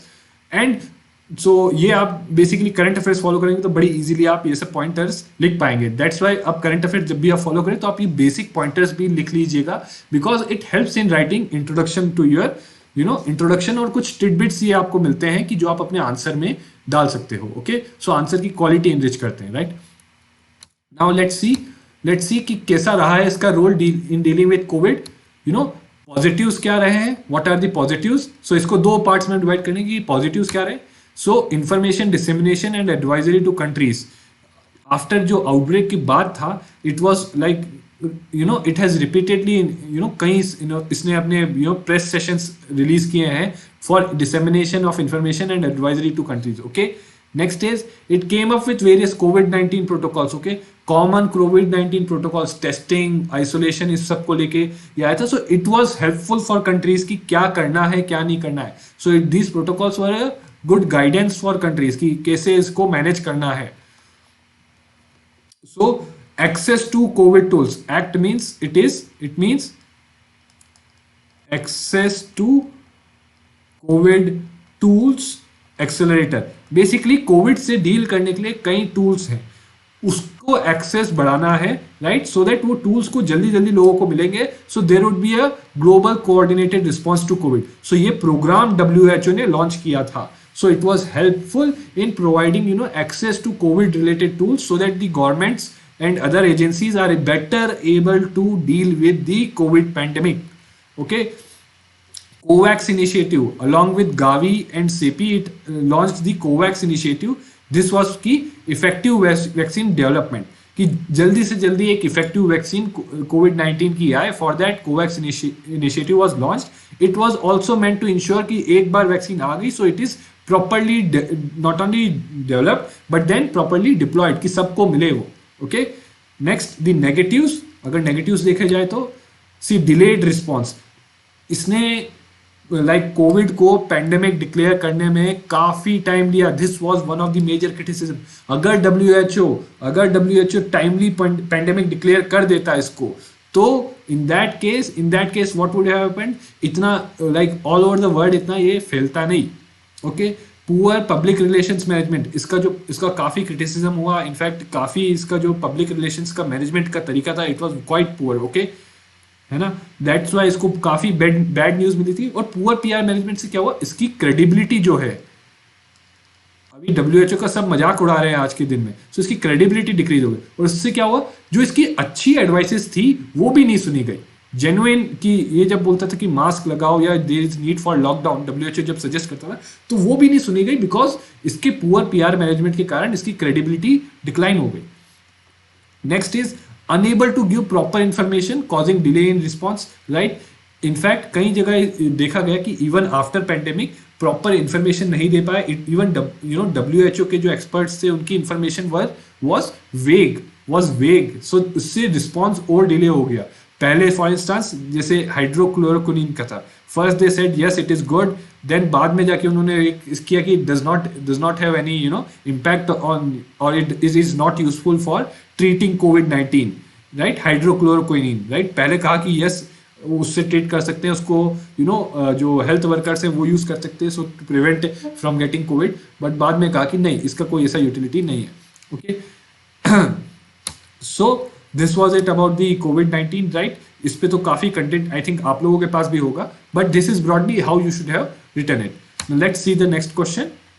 Next question is on Indian diaspora. In fact 9th जैन को ये पेपर हुआ था, और 9th जैन को है प्रवासी भारतीय दिवस, ओके, प्रवासी भारतीय दिवस, right, Pravasi Bharatiya Divas, just a fact for you. So ये भी काफी करंट अफेयर्स ओरिएंटेड है, बिकॉज इसमें जो एग्जाम्पल्स होंगे वो आपको सिर्फ करंट अफेयर से ही मिलेंगे, एग्जाम्पल्स आपको करंट अफेयर से ही मिलेंगे, okay. So Indian diaspora has a decisive role to play in politics and economy, दो areas, politics and economy of European and American countries, okay, आपको comment with examples, okay. Let's see. So पहले आप बताएंगे about Indian diaspora in US and Europe की कितना है, what is the nature of the diaspora. Mostly जो वहां जाते हैं they are skilled professionals like IT sector में, ओके, आईटी सेक्टर में, ओके, हाई स्किल जॉब्स में जाते हैं, ओके, डॉक्टर्स वगैरह, हाई स्किल जॉब्स। सो इस टाइप का मोस्टली डायस्पोरा है वहाँ, और apart from that high skill कुछ डायस्पोरा लो स्किल जॉब्स में, जैसे टैक्सी ड्राइवर्स या अदर जो लो स्किल जॉब्स है उसमें भी जाते हैं, ओके। सो ये तो आप बेसिक बता देंगे शुरू में, उसके बाद रोल बताएंगे कि पॉलिटिक्स और इकोनॉमी में क्या रहा है, राइट।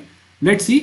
कंट्रीब्यूशन टू इकोनॉमी काफी सिग्निफिकेंट कंट्रीब्यूशन रहा है, ओके, लाइक कई स्किल्ड प्रोफेशनल्स एंड एंटरप्रेनर्स जो इंडियन डायस्पोरा है, they are in US and they are skilled professionals and entrepreneurs there, like Sundar Pichai और सत्य नाडेला, ओके, ये दो एग्जांपल्स हैं, राइट। सो आपने इकोनॉमी में बता दिया कि उनकी इकोनॉमी को ये बेनिफिट करता है। यूएस क्यों H1B वीजा देता है? यूएस H1B वीजा इसलिए देता है कि अगर स्किल्ड पर्सनल आएंगे उसकी इकोनॉमी में, और उसकी इकोनॉमी में जो कंपनीज के लिए वर्क करेंगे, तो उसकी इकोनॉमिक ग्रोथ इंक्रीज होगी, it will benefit it's economic growth, right. US को बेनिफिट मिलता है जो इमिग्रेंट्स आते हैं, राइट, इमिग्रेंट्स से यूएस को बेनिफिट मिलता है, और जो इंडियन इमिग्रेंट्स आते हैं उससे काफी बेनिफिट मिलता है, ओके, उसकी इकोनॉमी को।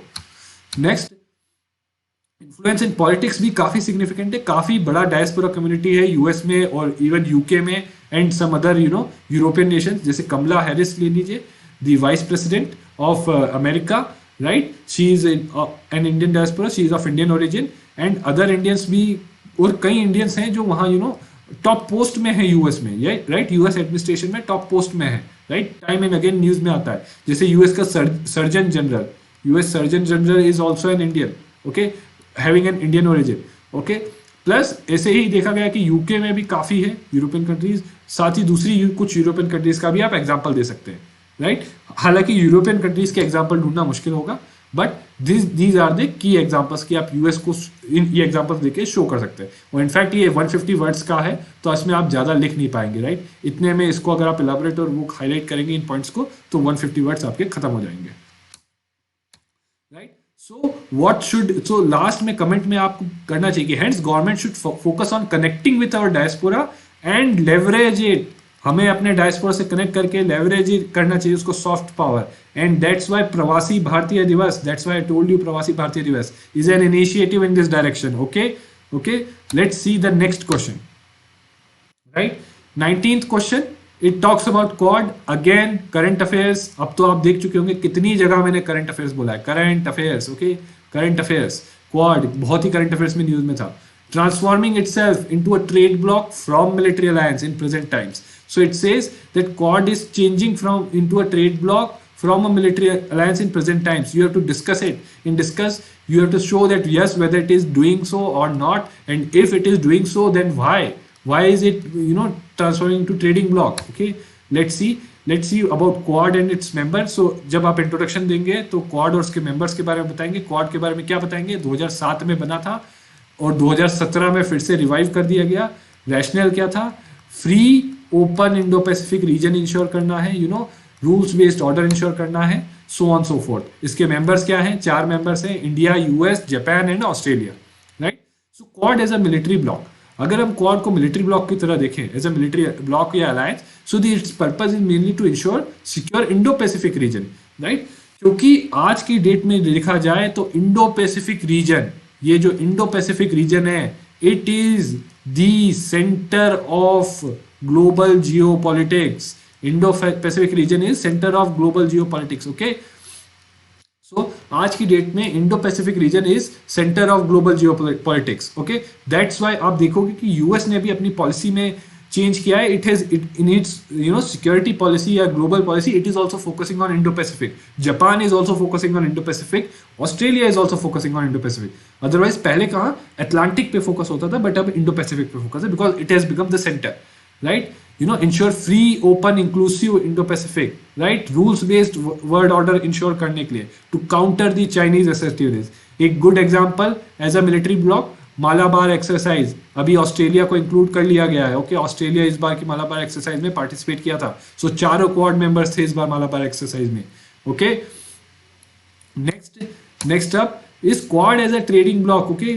Quad as a trading bloc, Quad as a trading bloc देखे तो there are complementarities in their economies. See, उनकी क्वाड को ट्रेडिंग ब्लॉक क्यों बनना चाहिए? क्योंकि कॉम्प्लीमेंटरिटीज है उनकी इकोनॉमी। जैसे जापान है, यहाँ काफी लोग ओल्ड हैं, right. It needs Japan needs human resources and India is rich in human resources, okay. India is rich in human resources, तो India can send to Japan. Similarly US और Australia के साथ भी कुछ ना कुछ कॉम्प्लीमेंटरिटीज हैं जो आपको हाईलाइट करनी होगी। यूएस के साथ क्या है? सी, यूएस के साथ ये कॉम्प्लीमेंटरिटी है कि the US economy is high tech economy, Indian is also high tech, but जो सेक्टर्स है वो डिफरेंट फोकस है दोनों के इकोनॉमीज के सेक्टर का, okay. So that's why there is significant, मतलब जैसे ट्रेड है, इनफैक्ट अगर ट्रेडिंग देखा जाए तो यूएस, अगर दूसरा फैक्टर बता सकते हो, US is one of the largest, not the largest, US is one of the largest trading partners of India. US is, और इंडिया का प्लस काफी ट्रेड सरप्लस है, ओके।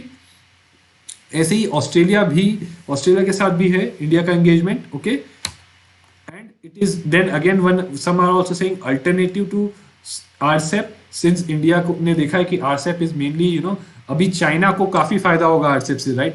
और प्लस इंडिया अगर ओपन अप कर देता है चाइना के साथ, आरसेप को ज्वाइन कर लेता है, तो चाइना के इंपोर्ट्स फ्लड कर जाएंगे, तो ऑलरेडी जो एग्जिस्टिंग डेफिसिट है ट्रेड का, वो फर्दर इंक्रीज हो जाएगा, okay.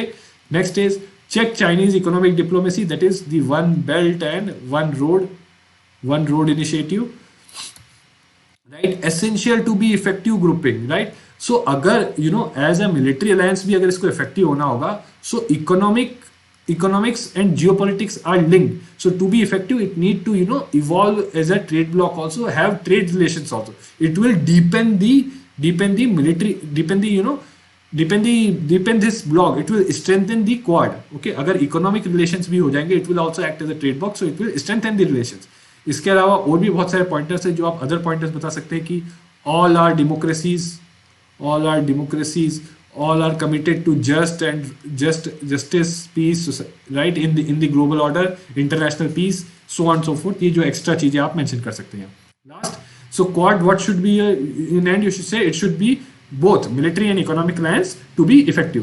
Quad needs to be both to be effective, okay, to be effective and to benefit all its members, right। Last question, let's see what was the last question of mains GS paper 2। so it says, what is the significance of Indo-US deal over, not in isolation but over Indo-Russian deals, okay, and discuss with reference to stability in the Indo-Pacific region, okay।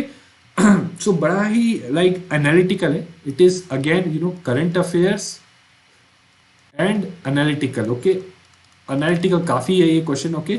इसको deal करना like you have to apply your mind, because ये चीजें आपको generic नहीं बतानी, but in reference to stability in the Indo Pacific region उसमें बतानी है, राइट।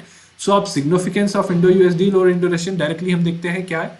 अगर आप ब्रीफ में अगर इंट्रोडक्शन लिखना चाहते हैं तो लिख सकते हैं कि India has like like Russia is always a friend of India, but in recent times, India's relationship with US are significantly improving. Okay, next is see क्या क्या रहे हैं जैसे relations, new and better technologies मिल रही है हमें, right? US की जो टेक्नोलॉजीज है they are better and they are newer, so जैसे Apache helicopters, defence trade technology initiative, okay, and major defence partner status भी दे रखा है हमें, okay, so this is another factor, okay, just a second, right? So हमें major partner status, defence partner status भी दे रखा है, ओके। नेक्स्ट इज दोनों के बीच में, इंडिया और यूएस के बीच में कई स्ट्रेटेजिक इश्यूज है, स्पेसिफिकली इंडो पैसिफिक को लेके, इंडो पैसिफिक को लेके, और इंडो पैसिफिक में चाइना के वन बेल्ट वन रोड को लेके कन्वर्जेंस है, right? There is convergence, okay, that is highlighted by Quad, okay, Quad, right? Again ये सब दिमाग लगा के आएगा, ये सब एनालिसिस के थ्रू ही आएगा, okay. So there is convergence on strategic issues, okay. Next is foundational defence agreements हमने साइन किए हैं, कॉमकासा, लेमोवा। सो जो कॉमकासा एग्रीमेंट है, what it does is it allows India to use the secured information channel of US. तो अब जो India के पास यूएस के डिफेंस प्लेटफॉर्म से, इंडिया उनका बेटर यूज कर पाएगा इन डिफेंस एग्रीमेंट्स के through.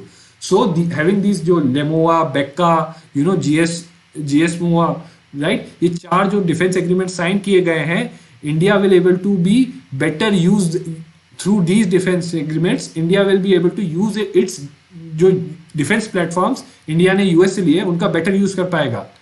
Next is leverage with US. अगर स्ट्रॉन्ग रिलेशन होंगे, अगर सिग्निफिकेंट डील्स है, so it acts as a leverage, कि बहुत सारा अगर डिफेंस डील है इंडिया का यूएस के साथ, so it acts as a leverage जो इंडिया यूज कर सकता है, okay, against US to put strategic pressure on it, right?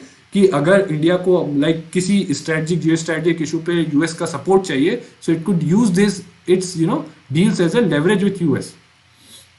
Next, but you will say Indian Russian defense deals are also equally important, and India gives them, as seen in case of S-400 Triumph missile defense system, okay? So India is getting best for itself. India is maintaining its what you call strategic autonomy, okay, strategic autonomy, and also India is maintaining its defense deal with Russia, so it does not want to lock itself into an alliance with one country, okay? It intends to maintain its strategic autonomy, right? जैसे S-400 Triumph missile defence system के case में क्या था, US कह रहा था कि India ये रशिया से ये मिसाइल डिफेंस सिस्टम ना ले, बट और सैंक्शंस का भी थ्रेट दिया था, but irrespective of that India ने कहा नहीं, हमारी जरूरत है, it is our strategic autonomy, हमारे इंटरेस्ट में है, इसलिए हम ये लेंगे। प्लस और there is an all weather friendship relation between India and Russia. Plus अभी रिसेंट टाइम्स में देखा गया है कि even though Russia is shifting towards greater cooperation with China and Pakistan, so what is it is being called is Russia China and Pakistan access, okay.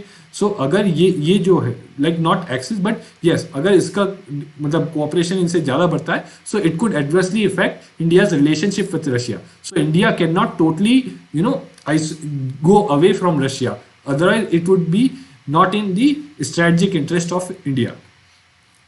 So this was it about the analysis. Now let's see आपको क्या करना चाहिए, what should you do। अब ये सब analysis तो हमने देख लिया, अब इसका क्रक्स ये है कि आपको क्या करना चाहिए, what should you do। अब आपको पेपर समझ लिया कि एनालिटिकल क्वेश्चन आते हैं, करंट अफेयर से क्वेश्चन आते हैं, तो आपको क्या करना चाहिए, लेट्स सी। पहली चीज, current affairs is the king in this paper. In this paper आपने देखा करंट अफेयर्स कितनी बार आया है, कितने ऑलमोस्ट ज्यादातर क्वेश्चन में एक ही दो स्टैटिक क्वेश्चन होंगे, बाकी सारे क्वेश्चंस में करंट अफेयर्स था। सो आपको क्या करना चाहिए, डू मेक नोट्स बनाइए, प्लीज नोट्स बनाइए जो इंपॉर्टेंट करंट अफेयर्स आते हैं टॉपिक्स पे, राइट, बेस्ड ऑन सिलेबस और प्रीवियस। देखिए करंट अफेयर्स में भी बहुत सारे टॉपिक्स आते हैं, तो अब आप कैसे पता लगाएंगे कि कौन सा टॉपिक रेलिवेंट है और कौन सा नहीं है, उसके लिए प्लीज सिलेबस और प्रीवियस ईयर क्वेश्चंस को देखिए, राइट। अभी इतने क्वेश्चंस लेके आप समझ कुछ आइडिया लगा होगा कि पॉलिटी और गवर्नेंस में से किस टाइप का करंट अफेयर्स का टॉपिक आएगा, या आईआर में से किस टाइप का करंट अफेयर्स का टॉपिक आएगा, okay. Next, focus on the static aspects related to current affairs.